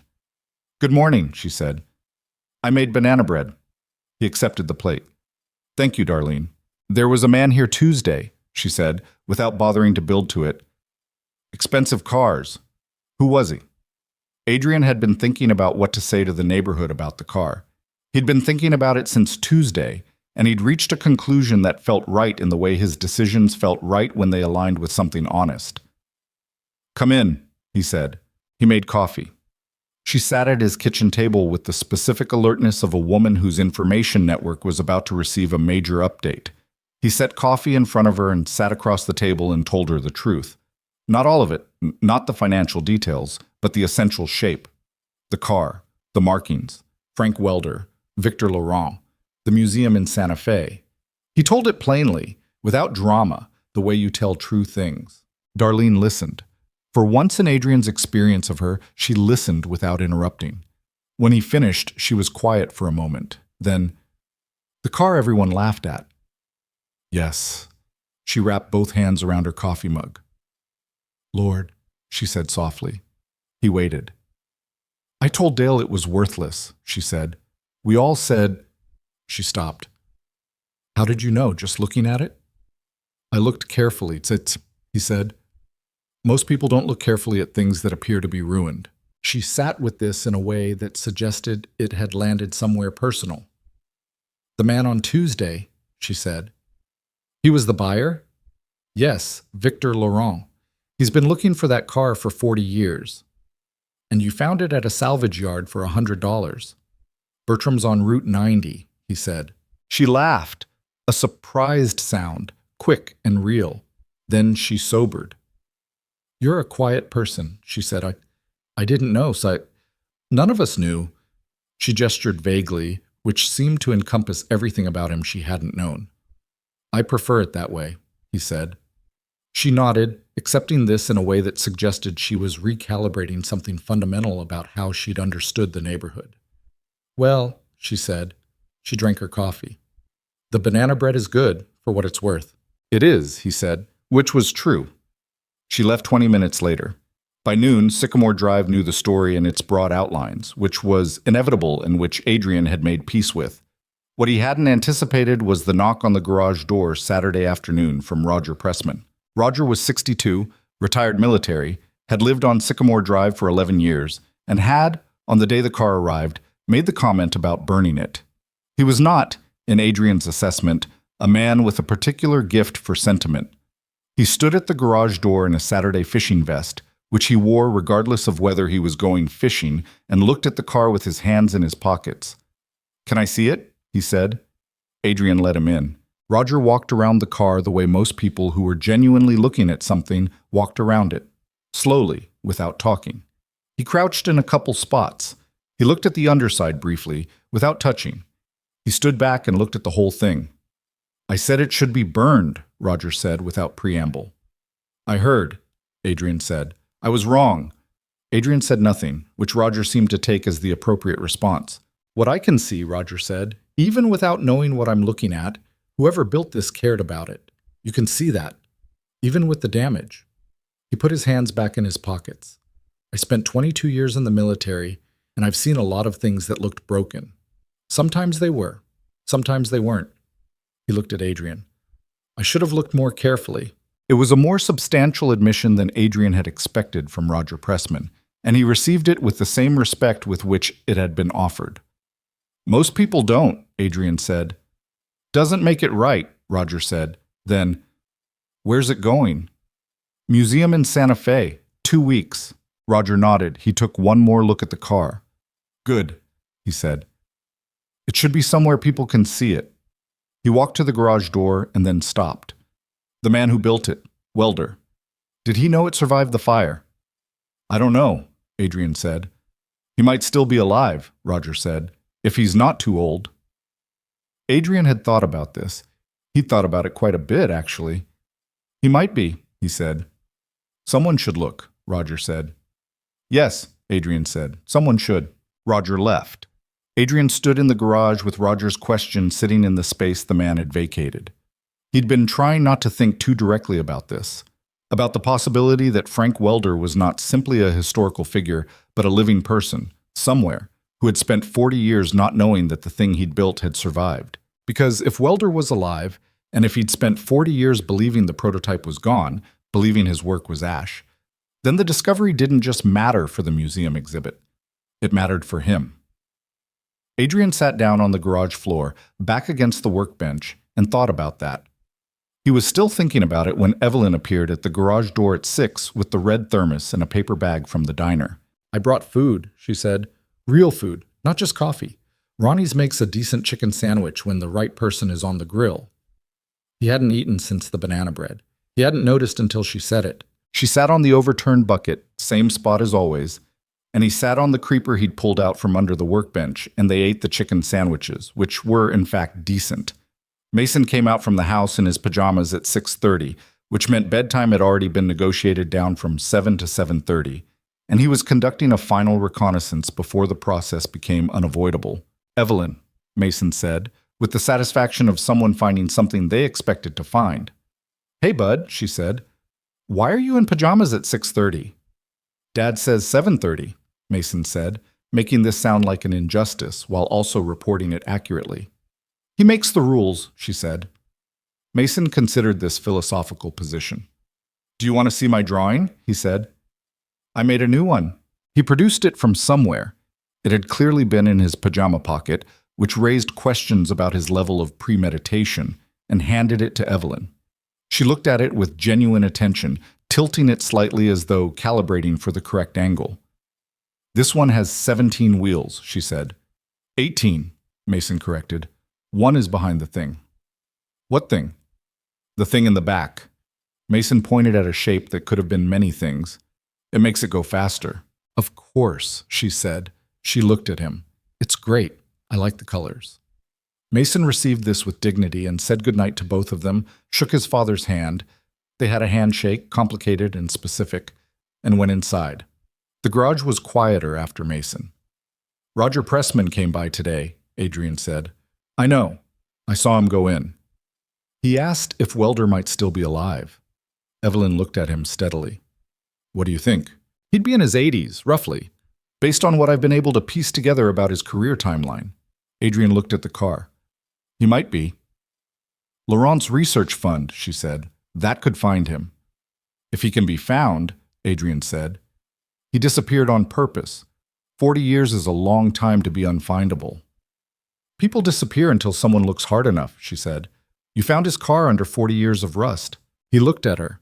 There was something in the way she said it, the simple, direct confidence of it, that landed differently than the same observation would have from most people.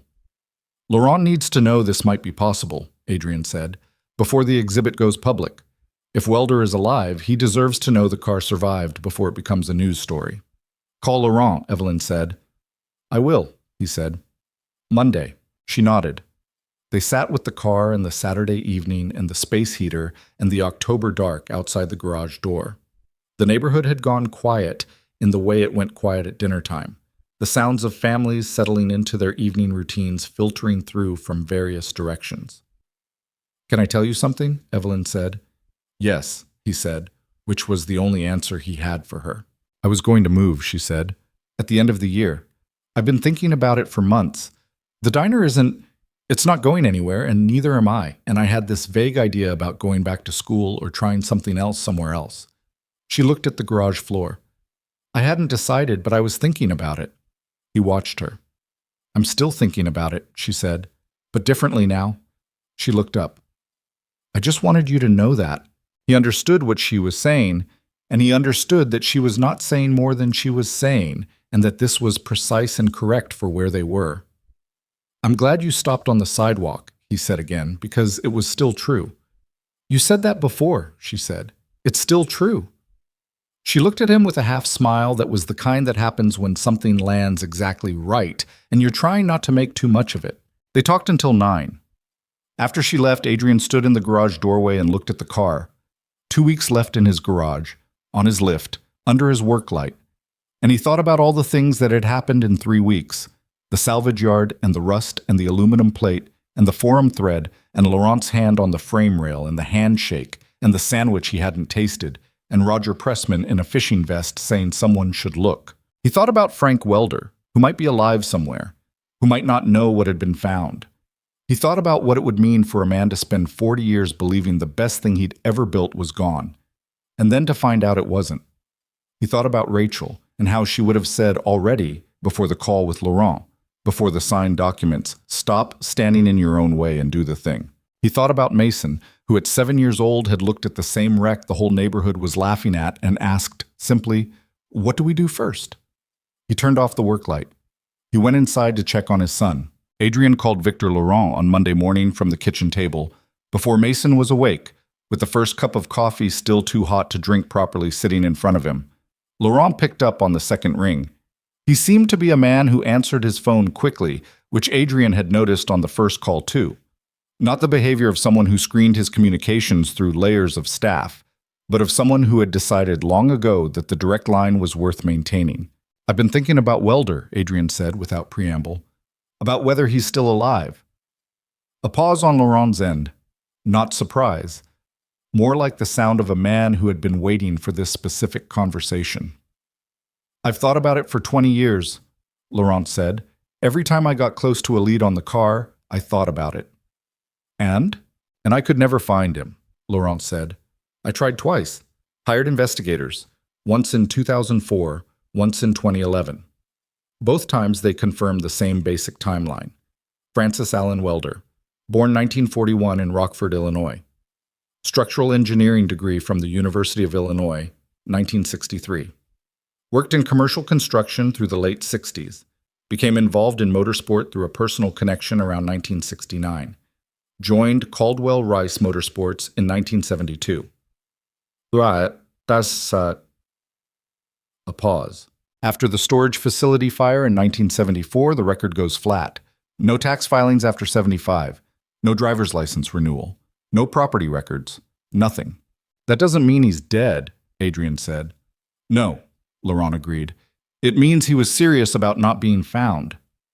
Adrian drank his coffee and looked out the kitchen window at the backyard, where the oak tree was doing the October thing of shedding leaves with no sense of urgency.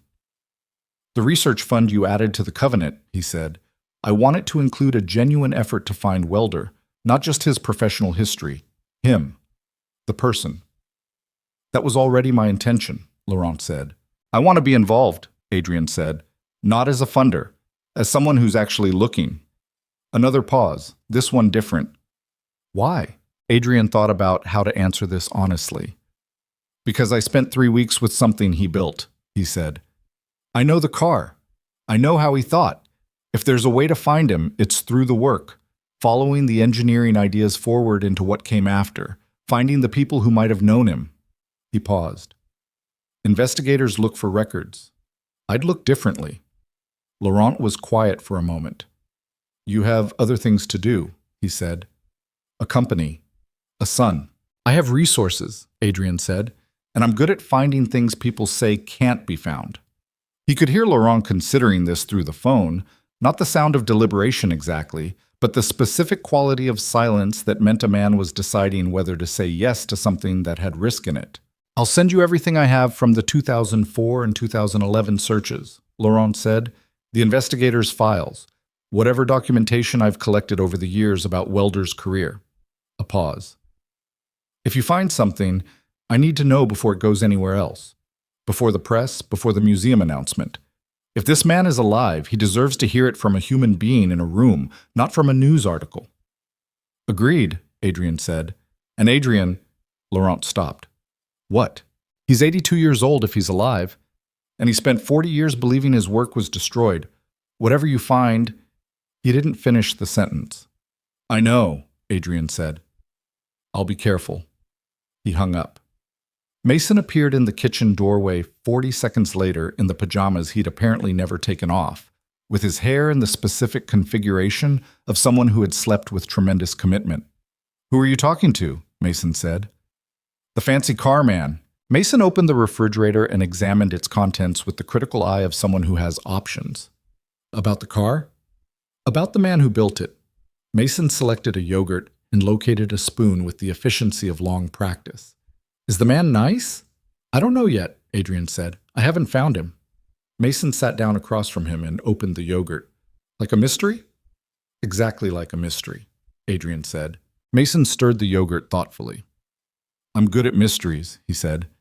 At school, I found Tommy Nguyen's eraser that he thought was gone, and it was in the coat room behind the bucket. That's impressive detective work, Adrian said. I looked where nobody else looked, Mason said, as though this were the obvious method. Adrian looked at his son for a moment. Yeah, he said. That's the whole thing, actually. The Laurent files arrived Tuesday morning. A large compressed folder of scanned documents, investigator reports, photocopied records, and a separate PDF that was clearly Laurent's own notes, compiled over years, about the Caldwell-Rice prototype and everything connected to it. The PDF was 63 pages long and written in the cramped associative style of someone who had been adding to a document for decades without stopping to edit the earlier sections. Adrian read it all before noon. Laurent's investigators had approached the search the way investigators approached most searches, backwards from the present, looking for official records, digital footprints, institutional connections. Social Security, IRS, DMV, property records. The 2004 search had confirmed the last known address as a rooming house in Gary, Indiana, circa 1975.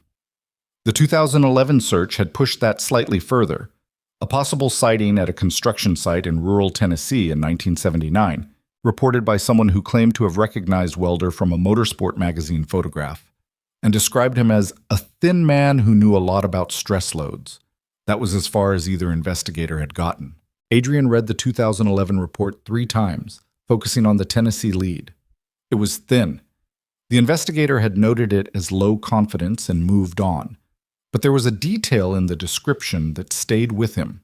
The source had said Welder had been consulting on a bridge repair project.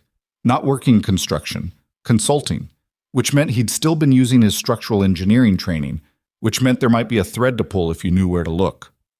He called Deborah Shanks. I know you feel like you owe me, he said. I'm going to let you make it up to me. She laughed, short and a little pained. What do you need? Engineering records, he said. Specifically bridge repair projects in Tennessee, late 70s and early 80s. Any project where the consultant records are available. I'm looking for a name. Welder, or any variant, or someone who matches his description and background. That's going to be a significant archive search, Deborah said. I know, he said. I know it's not your area. It's not, she said. But I know people in structural engineering history who might know where to start. A pause. Can I ask why? He might be alive, Adrian said. The line was quiet for a moment. Francis Welder might be alive, she said slowly. 82 years old. Disappeared from the record in 1975. But there's a possible Tennessee sighting in 79 that the investigators dismissed because they were looking for official records, and he'd clearly stopped leaving any. He paused. Someone who knows engineering archives might look differently than someone who knows how to find people. Give me a few days, Deborah said. Thank you, he said. He spent the rest of Tuesday going through Laurent's own notes, which were more useful than the investigator reports in a different way. Laurent had been collecting fragments of Welder's professional history for decades. Not personal information, but technical information.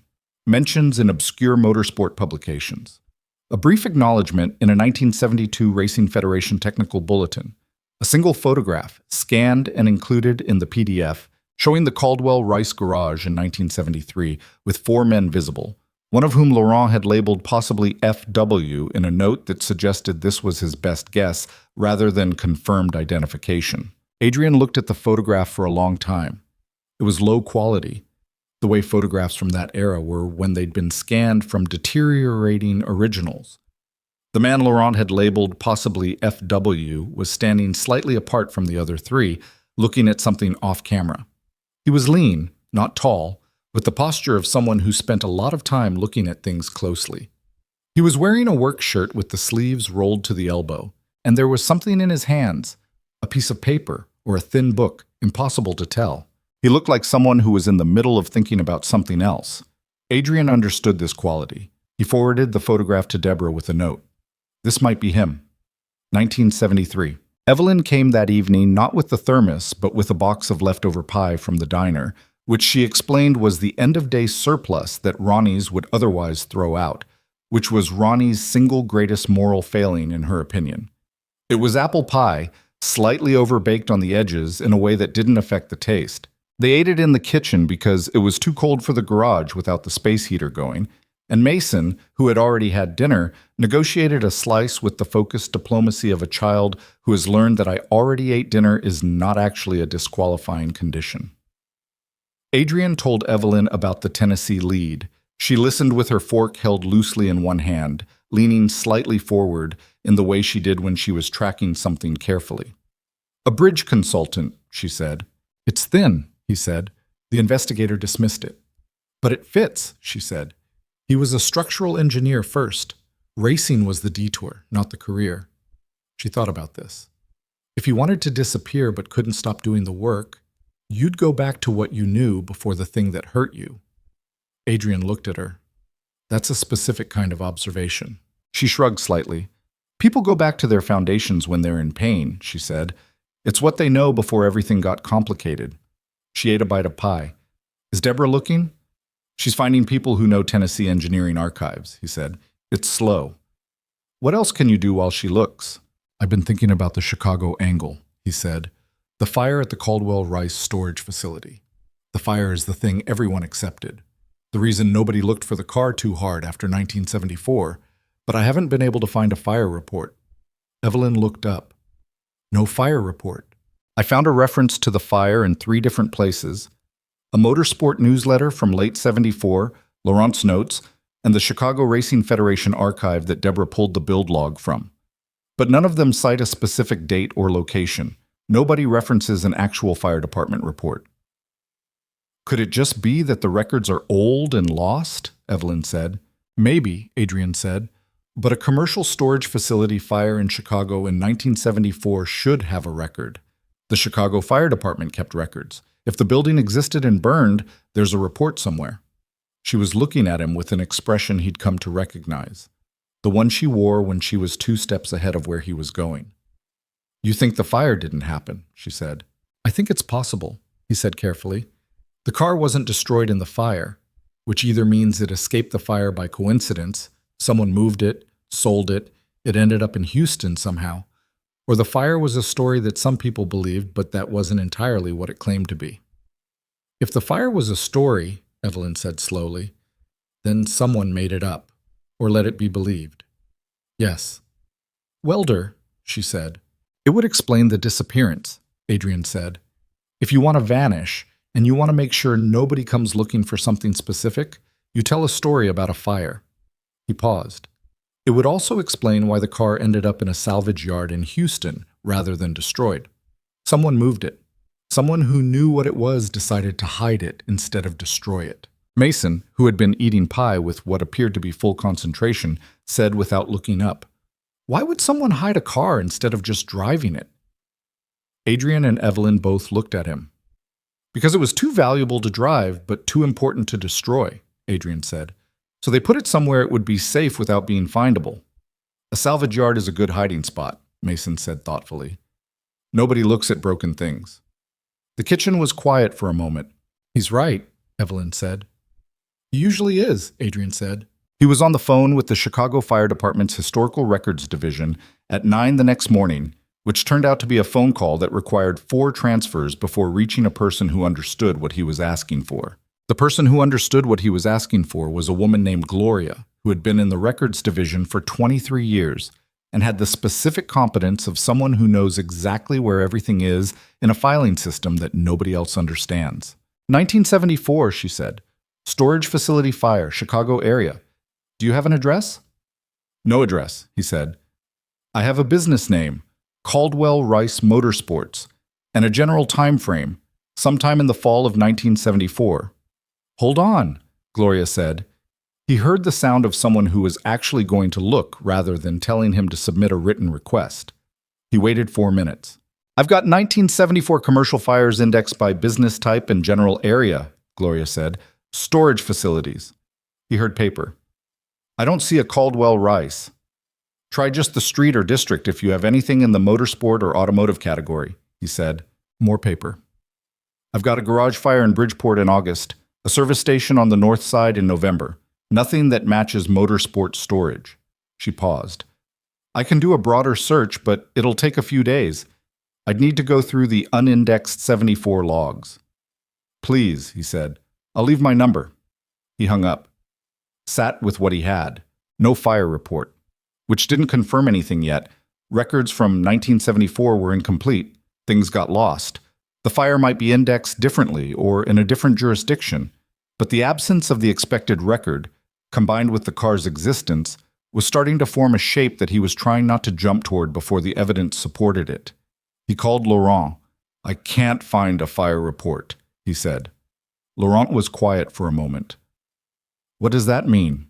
I don't know yet, Adrian said, but I'm starting to think the fire might have been a way for Welder to disappear the car, and himself at the same time. Make everyone believe the prototype was gone, put it somewhere it would be safe but invisible, and walk away. A long silence on Laurent's end. Why would he do that? Laurent said, and his voice had changed slightly. Not suspicious, but careful. Careful in the way of a man who is recalculating something he thought he understood. I don't know his reasons, Adrian said, but if I'm right, it means the car's survival wasn't an accident. It means he chose to save it and chose to let the world believe it was gone. He paused, which means he might have always intended for someone to find it eventually. He left the authentication plate where only someone really looking would find it. And the build log at the Chicago Racing Federation archive, Laurent said slowly. He contributed material to their archive himself. In 1973, before the fire, I always thought it was routine documentation. A pause. But if you're right, he was leaving a trail. A trail that only someone who already knew what to look for could follow, Adrian said. He wasn't advertising the car's existence. He was leaving the evidence for someone who deserved to find it. The line was quiet for long enough that Adrian checked that the call was still connected. Francis Welder, Laurent said finally, in the tone of a man revising a decades-long understanding of something, may have engineered his own disappearance as carefully as he engineered the car. That's what I think, Adrian said. Which means, Laurent said, that he might have always planned to come back into the story, at some point, under the right circumstances. Another pause. Or he might have died waiting for circumstances that never came. It was the thing Adrian had been trying not to sit with, and it sat with him now, regardless. I'm going to keep looking, he said. Deborah called on Thursday afternoon. I found something, she said, and her voice had the specific quality it had carried in her email when she'd written, "You need to be extremely careful about who you tell." That careful, controlled excitement of someone trying not to get ahead of themselves. Tell me, Adrian said. He was in the garage, which was where he went when he needed to think or when a call required his full attention, and he stood in front of the car the way he often stood in front of it now. Not looking at it exactly, more letting it occupy his peripheral vision while his mind worked on something else. Tennessee, she said. I have a contact at Vanderbilt who specializes in infrastructure history. Bridges, highways, public works, that kind of thing. She knows the Tennessee Department of Transportation archive going back to the 50s. A pause. She found a consulting credit in a bridge reinforcement project in Carter County, Tennessee. 1981. The consultant is listed as F.A. Welder, structural engineer, Rockford credential. Adrian closed his eyes for a moment. Carter County, he said, northeast corner of the state, rural. The project was a small bridge over a creek on a county road, not a major infrastructure project, which is probably why nobody looked there before. Deborah's voice was controlled, but only barely. The consulting credit is the only record. No address, no contact information for the consultant on file. But it's him, Adrian said. The credential matches, she said. Illinois license number. I cross-referenced it. It's him. A pause. He was in Tennessee in 1981, Adrian, 7 years after he disappeared. He stood in the garage with this information. Outside it had started raining, October doing its final argument for winter, and the sound of it on the garage roof was steady and without drama. Is there any more after 81? He asked. Nothing I've found yet, she said, but my contact is still looking. If you use the credential again, there might be another record somewhere. Thank you, Deborah.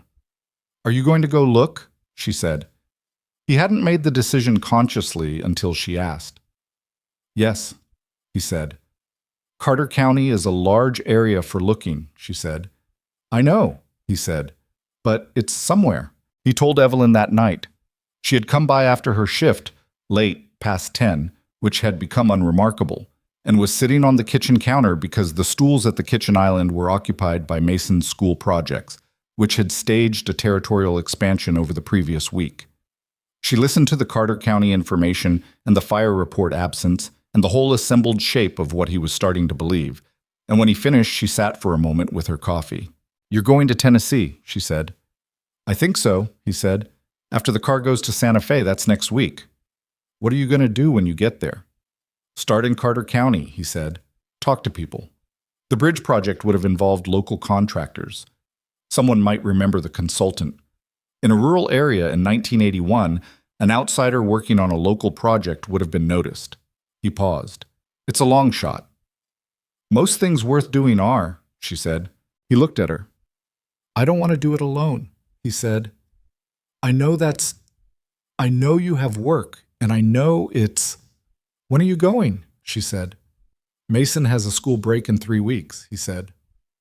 I'd take him. He's been part of this from the beginning. She smiled at that.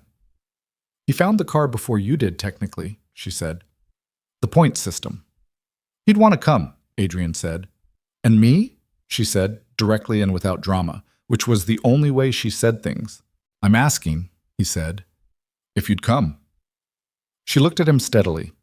The kitchen was quiet, Mason asleep, the rain still going outside, the house doing its nighttime sounds.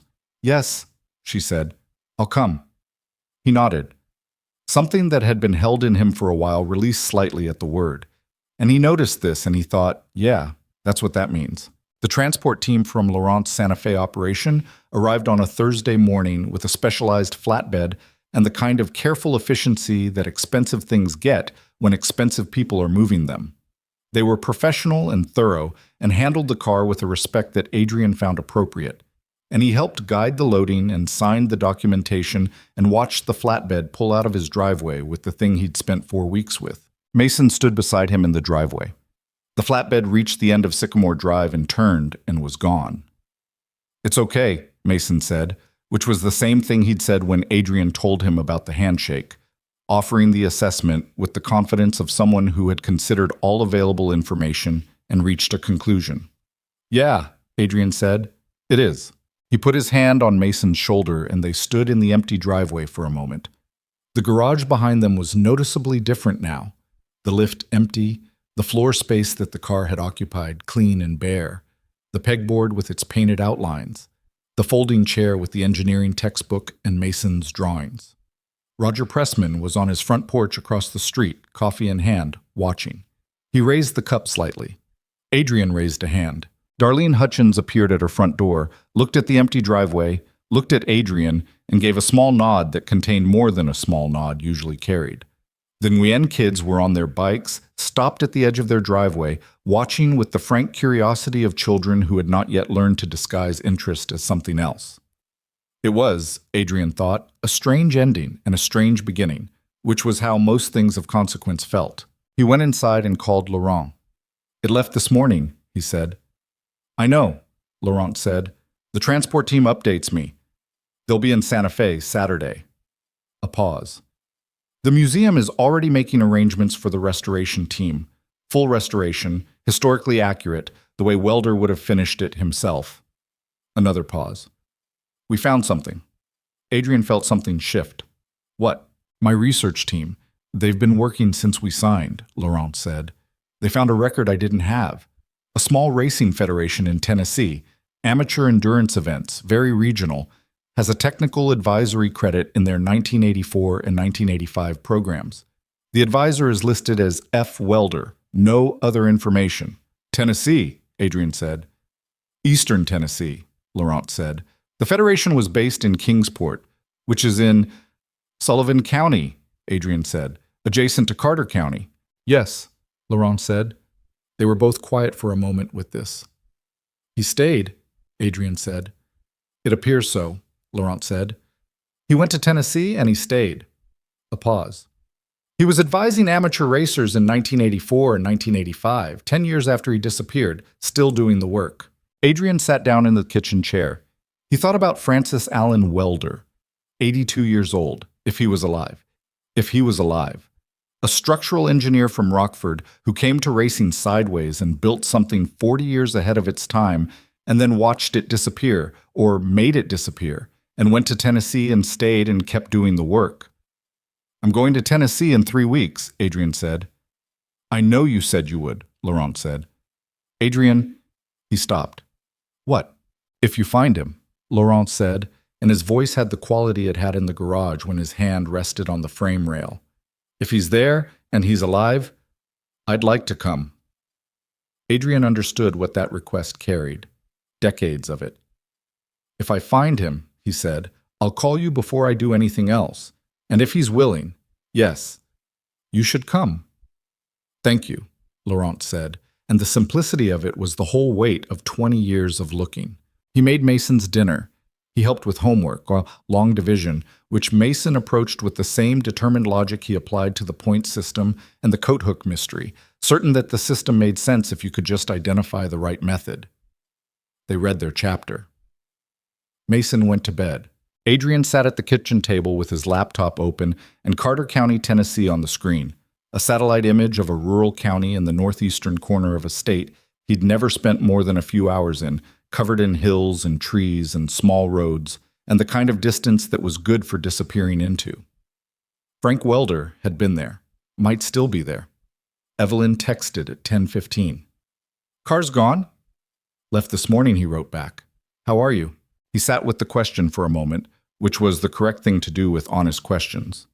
Okay, he typed. Then, after a moment, ready for what's next.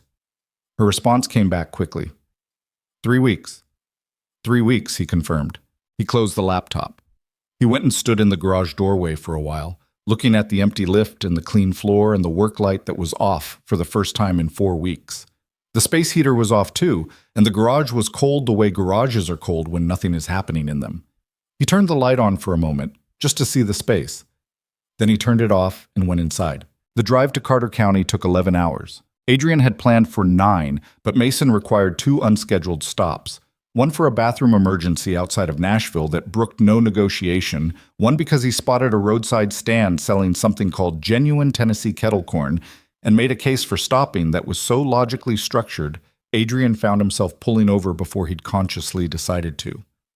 Evelyn was in the passenger seat with her feet up on the dash, which was a habit she'd apparently had for years, and which she'd warned him about before they left Beaumont at 6 in the morning. Mason was in the back with his coloring book, his impossible vehicle drawings, and the serious expression of someone on a mission. It was the first week of November. The hills of northeastern Tennessee were doing the late autumn thing with color, not the peak of it, which had already passed, but the end of it, the burnished remainder of red and orange that hangs on the trees after most of the leaves have gone. The sky was the particular clear gray of a cold day that intended to stay cold. The roads narrowed as they went east, and the towns got smaller, and by the time they crossed into Carter County, the GPS was suggesting routes that followed creeks and wound through gaps and ridges with the casual attitude of a system that had never actually driven these roads. It's pretty, Evelyn said, looking at the hills. Very, Mason said from the back without looking up from his drawing. You're not looking, Evelyn said. I know it's pretty, Mason said. I looked at the beginning. Adrian almost smiled. He had a plan, such as it was. The plan was thin by any professional standard, a county, a name, a time period, and a set of connections that might lead somewhere or might lead nowhere. He'd done more with less in business, but in business the stakes of failing were different. If he found nothing in Carter County, Francis Welder remained a historical figure, an engineer whose name would go on a museum plaque, whose story would be told in the past tense. That was still more than the world had given him, but it wasn't the same as finding the man himself. He had not let himself think too specifically about what finding the man himself would look like.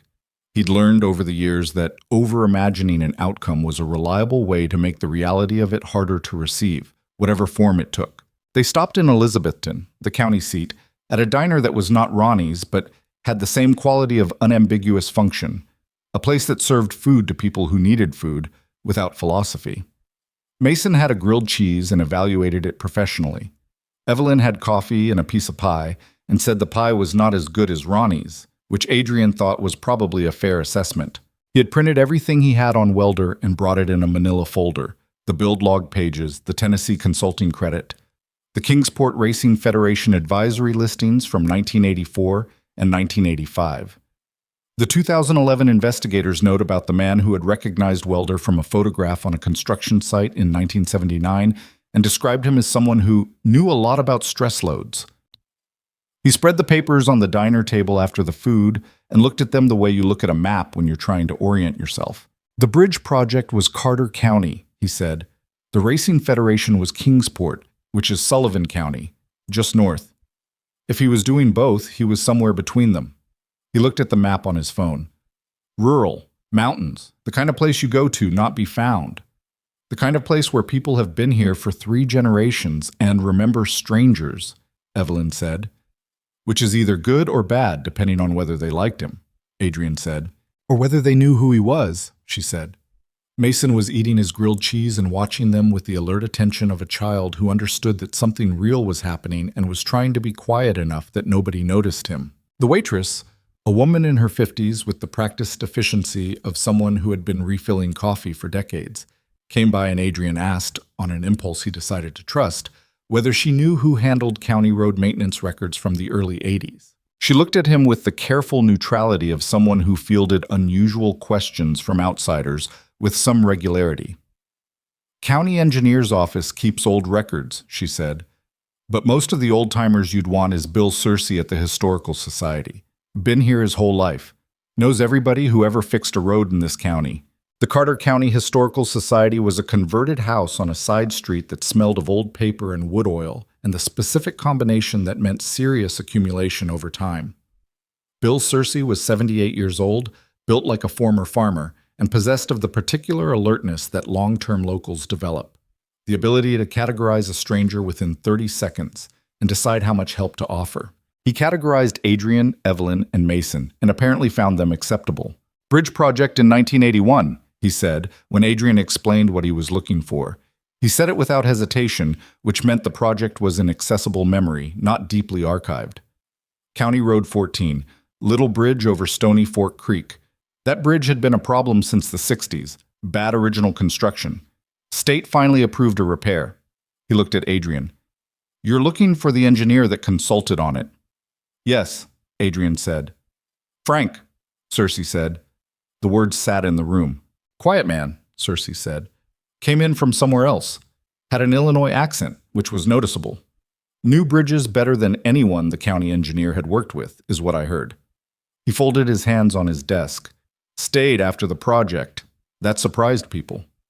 Do you know where he is now? Adrian said. Searcy looked at him carefully. Why are you looking for him? Adrian had prepared an answer for this and then decided somewhere on the drive through the Tennessee hills that the prepared answer was wrong. He told Searcy the real story. The salvage yard, the $100 car, the markings, the build log, the aluminum plate under the dashboard bracket, Victor Laurent and the $5 million and the condition, the Southwest Automotive History Museum and the exhibit that was being planned, Frank Welder's name on the placard. Searcy listened without moving. When Adrian finished, the old man sat for a long time. His hands were still folded. Outside the window, a crow crossed the gray sky. He never talked about any of that, Searcy said. Not to anyone here, far as I know. A pause. I always figured he had something behind him. Man doesn't come to Carter County, Tennessee with an Illinois engineering credential and just stop without having left something behind. He looked at his hands, but he was good to people here, fixed things nobody asked him to fix, helped families with structural problems in their old houses, wouldn't take money for it. He looked up. The kind of man that earns his place in a community by being useful without making noise about it. Adrian thought about an engineer who built something extraordinary and then disappeared and rebuilt himself in a small county in Tennessee, fixing bridges and old houses, still doing the work, just differently. Still being useful. Still applying the thing he understood. How to make structures hold when forces were working against them. Is he still here? Adrian said. Searcy was quiet for a moment. He's still here, he said. He's old. He's had some health trouble in the last year. He paused. He lives about 9 miles east of town, small house on a ridge. His wife died 4 years ago. Local woman, Margaret. Been here since the 70s. He had a wife, he had a life, he had 40 years of a life that nobody outside of Carter County, Tennessee, had known about. Can you? Adrian started. I'm not going to give you his address, Cersei said. That's not how this works. He unfolded his hands and placed them flat on the desk. What I will do is call him. Tell him someone has something to tell him. Let him decide whether he wants to hear it. That's fair? Adrian said. It's more than fair, Cersei said. It's the only way I'm doing this. He made Adrian and Evelyn and Mason wait in the small front room while he made the call in his office with the door closed. Mason found a display of historical photographs of Carter County and examined each one with methodical interest. Evelyn stood by the window. Adrian sat in the chair nearest Cersei's door and listened to the sound of a muffled conversation and tried not to construct a narrative around the tone of it before he had actual information. The call lasted 8 minutes. Cersei came out with an expression that gave nothing away. He looked at Adrian. He'll see you, he said. Tomorrow morning, 9 o'clock. He wrote an address on a notepad and tore off the sheet. Don't be late. He's old, but he's exact. They drove 9 miles east the next morning on a road that wound up a ridge through second-growth forest, bare-limbed now and letting the gray sky through in pieces. The house at the end of the drive was small. A story and a half, white-clapboard, old but maintained with the care of someone who understood structural integrity personally. A woodpile under a shed roof. A small workshop visible through bare trees to the side. A truck in the driveway that was at least 20 years old and clean. Adrian sat in the car for a moment after he turned off the engine. Mason, from the back seat. Is he in there? Probably, Adrian said. Are you nervous? Mason asked. A little, Adrian said, which was the honest answer. You don't have to be, Mason said, with the confident simplicity of a 7-year-old who had not yet accumulated enough experience to know when nervousness was appropriate. You're bringing him good news. Evelyn looked at Adrian. She didn't say anything. She didn't need to. He got out of the car. The man who opened the door was 82 years old and looked like someone who had spent most of those years outside. He was thin. The specific thinness of old age that is different from the thinness of youth. And he stood straight in the doorway in a flannel shirt that was not so different from Adrian's own, which was either coincidence or something more. His hair was white and cut short.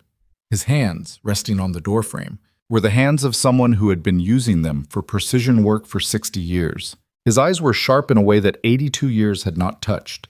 He looked at Adrian, then at Evelyn, beside him, then at Mason, who was holding his father's hand with both of his, in the serious way he reserved for situations he'd assessed as requiring gravity. Mr. Calloway, the man said. Mr. Welder, Adrian said. Frank Welder looked at him for a moment. Bill told me what you found, he said. Come in. The inside of the house was the inside of a man who had lived carefully and practically for a long time. Bookshelves, a wood stove doing its work in the corner, a drafting table against one wall with something on it. Adrian looked and saw bridge cross-sections, hand-drawn, and felt something move in him that he couldn't have named. Still working, still doing the work, at 82. There were photographs on the mantelpiece above the wood stove. A woman, Margaret, presumably, in several of them, at various ages. A house being built. A bridge, small and rural, that might have been the Stony Fork Creek project. And one photograph, partially hidden behind a larger frame, that Adrian's eye caught and stayed on. It was the Caldwell Rice garage, 1973. The same photograph Laurent had scanned for his files, but the original, clear, full quality. 4 men, the one standing slightly apart, looking at something off camera, with a piece of paper in his hands. Not possibly FW, Frank Welder. Standing in the garage where he'd built the car, 40 years and a whole life ago. Welder saw him looking. Sit down, the old man said. I'll make coffee. He made coffee the way people make coffee when they've been doing it alone for a while, efficiently and without asking preferences. He set 4 cups on the table. He looked at Mason and produced from somewhere a plate of cookies that were clearly store-bought, which Mason received with the diplomacy of someone who understood that the gesture mattered more than the cookie. They sat at the kitchen table. Welder sat across from Adrian and looked at him with those sharp eyes and said, "Tell me," Adrian told him. He told it from the beginning. Bertram's salvage yard, the geometry that was wrong in the right way, the frame markings, the build log in Chicago, the aluminum plate under the dashboard bracket. He told it carefully and in order, and he did not rush it, because this was the story of this man's life's best work, and it deserved to be told at the right pace. Welder sat and listened and did not move and did not speak. When Adrian reached the part about the authentication plate, the 7 characters that confirmed the identity, Welder closed his eyes. It was brief, but Adrian saw it. He told the rest. Laurent, the condition, the Southwest Automotive History Museum, the public display covenant, the research fund, the exhibit being built around the car and around Frank Welder and around what the work had meant. When he finished, the kitchen was quiet except for the wood stove. Welder opened his eyes. He looked at his coffee cup for a moment. "I put the plate there," he said, "under the bracket. I did it the last night I worked on the car. I thought—" He stopped. He looked at his hands. "I thought if the car survived whatever was coming, and I didn't know what was coming, I just knew something was coming. I thought someone should be able to prove what it was, where it came from." He paused. "I didn't know if anyone ever would." "Someone did," Adrian said. "You did," Welder said. He looked up. "Why did you look there?" "Because it was the last place anyone would look," Adrian said, which was probably the point. The old man nodded slowly. "The fire," he said. "You figured that out too." "There was no fire report," Adrian said. "No," Welder said. "There wasn't." He wrapped his hands around his coffee cup. The team was done. The money was gone. The car was going to be sold for parts or to someone who wouldn't know what they had and wouldn't care. "I couldn't—" He stopped. "I'd spent 18 months on that car. It was the best thing I'd ever done. The best thing I knew how to do." His voice was level, but there was something underneath the level that Adrian could hear clearly. "I couldn't watch it get dismantled for parts. So I moved it. Gave the team a story about a fire, which they were relieved to believe because it meant no difficult questions about assets. Drove the car to Houston, paid a man I knew to store it." He paused. "Paid him through 1980. After that, I lost track. I didn't have—" He stopped again. "I'd built a life here by then. Margaret, the community. I'd stopped looking backward." "Yes. The man in Houston eventually sold it," Adrian said. "Probably after you stopped paying. It moved through a few hands before it ended up at the salvage yard." $100, Welder said. $100, Adrian confirmed. The old man was quiet. There was something happening in his face that was hard to look at directly. Not distress exactly, but the thing that happens to a person when 40 years of a held weight shifts position. "Your name is going on the exhibit," Adrian said, not in footnotes. "Frank Welder, engineer. The car, the ideas, the work, all of it attributed to you. The research team is documenting everything that can be found. Any engineering idea that originated with you and appeared in subsequent vehicles is going to be traced back to you." He paused. "The world is going to know who built it." Welder looked at him. "I'm 82 years old," he said. "I've been dead to that world for 40 years. "You've been alive here," Adrian said, "but you should also be alive there. Both things are true." A long silence.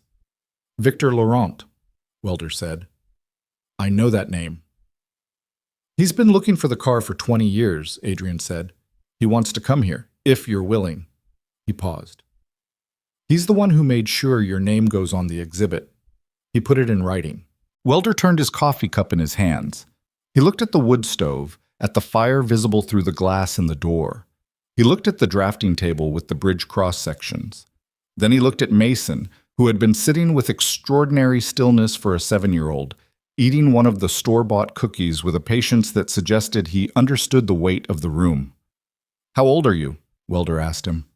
7, Mason said, "and 3/4. "Do you know what your father does for work?" Welder asked.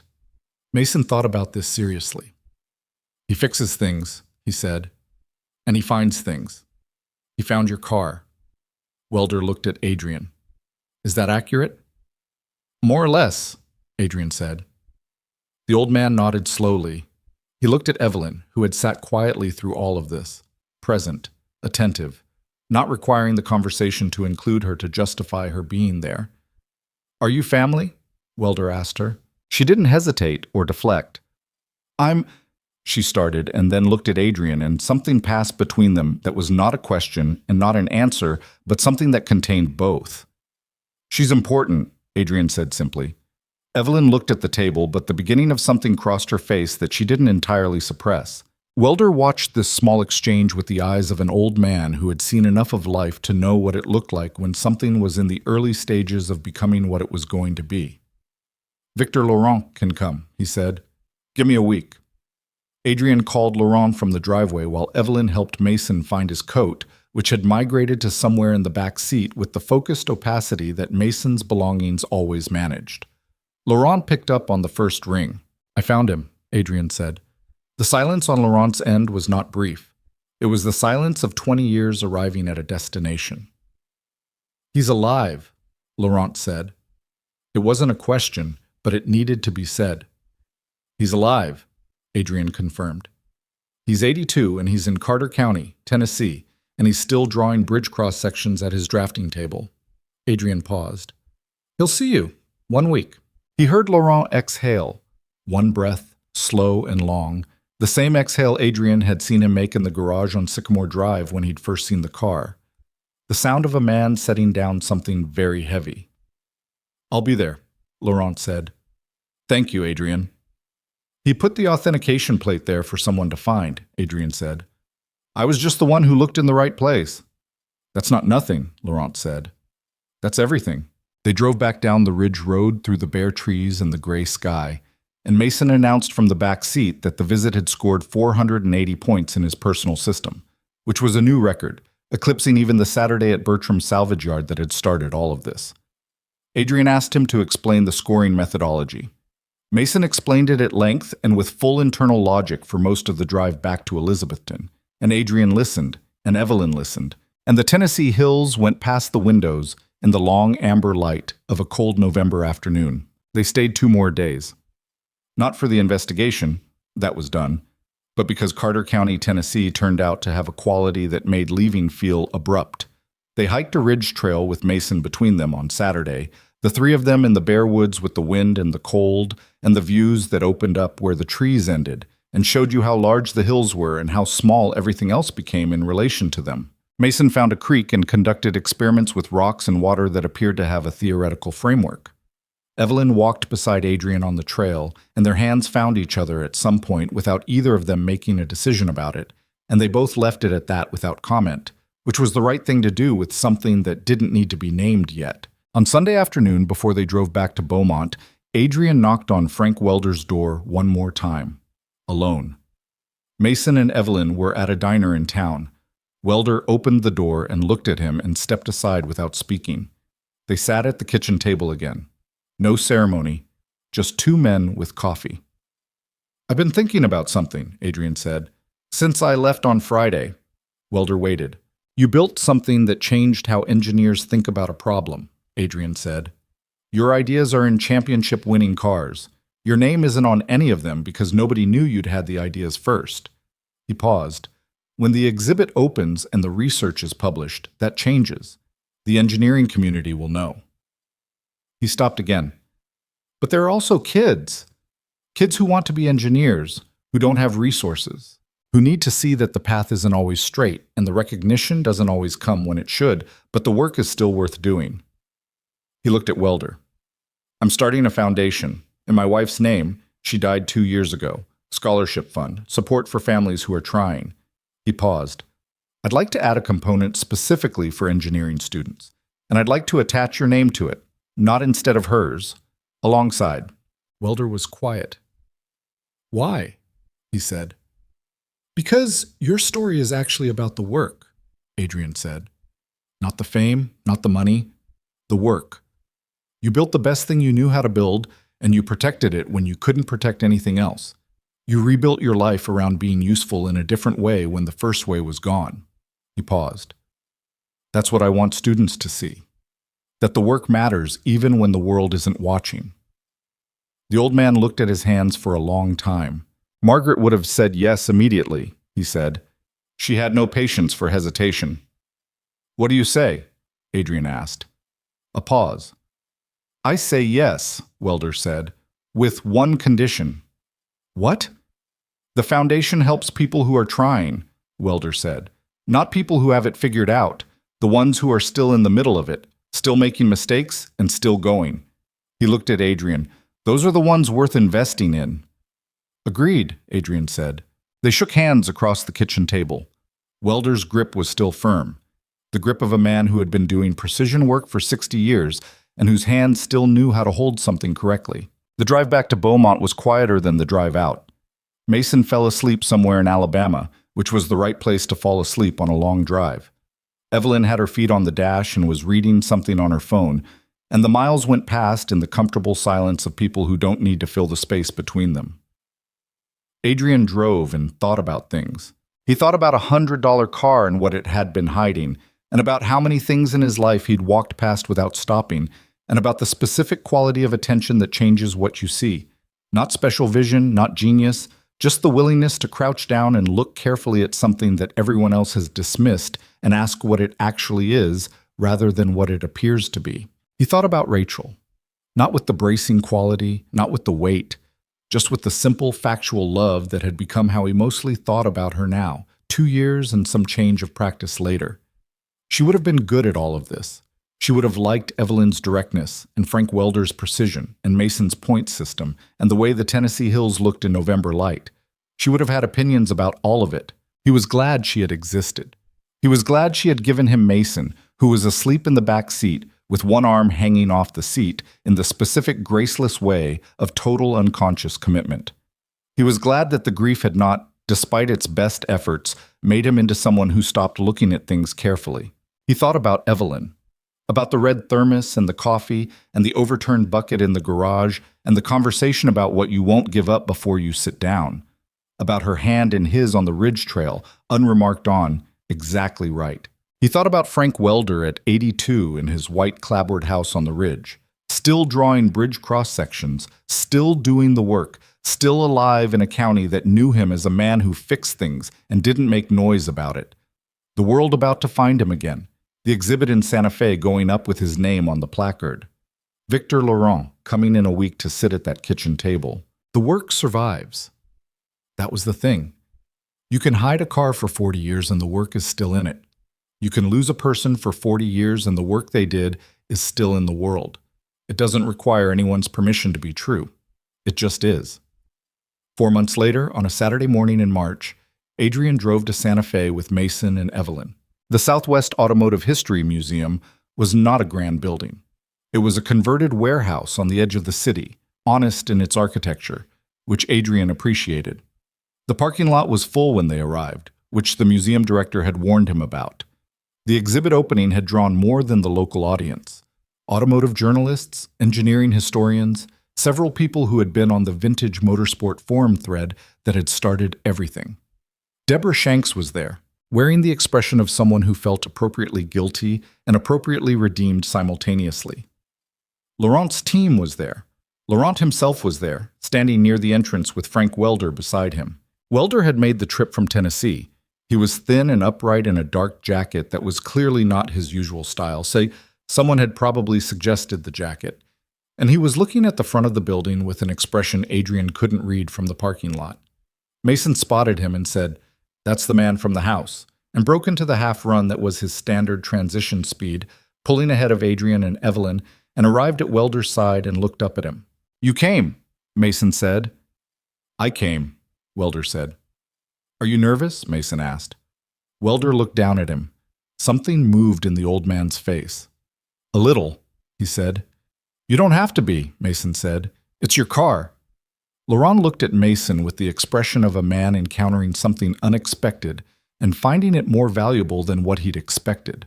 They went inside together, so Welder and Laurent, Adrian and Evelyn and Mason, Deborah Shanks, the museum director, the crowd of people who had come from various distances to see this thing. The exhibit was in the main hall. The car occupied the center of it, under lights that showed the restoration work. Completed, historically accurate, the damage corrected but every original element preserved. It looked like what it was, a vehicle from 1973, hand-built, perfect in the way things are perfect when made by someone who understood the problem they were solving at a level most people never reach. The placard beside it was exactly what Adrian had required. Frank Welder's name at the top, full size, not footnote. Below it, the story, the career, the prototype, the engineering ideas, the influence on subsequent racing design. A timeline showing where Welder's innovations appeared in later championship vehicles. A separate panel for the full documentation of the build log and authentication evidence. Adrian watched Welder walk toward the car. He watched the old man stop in front of it.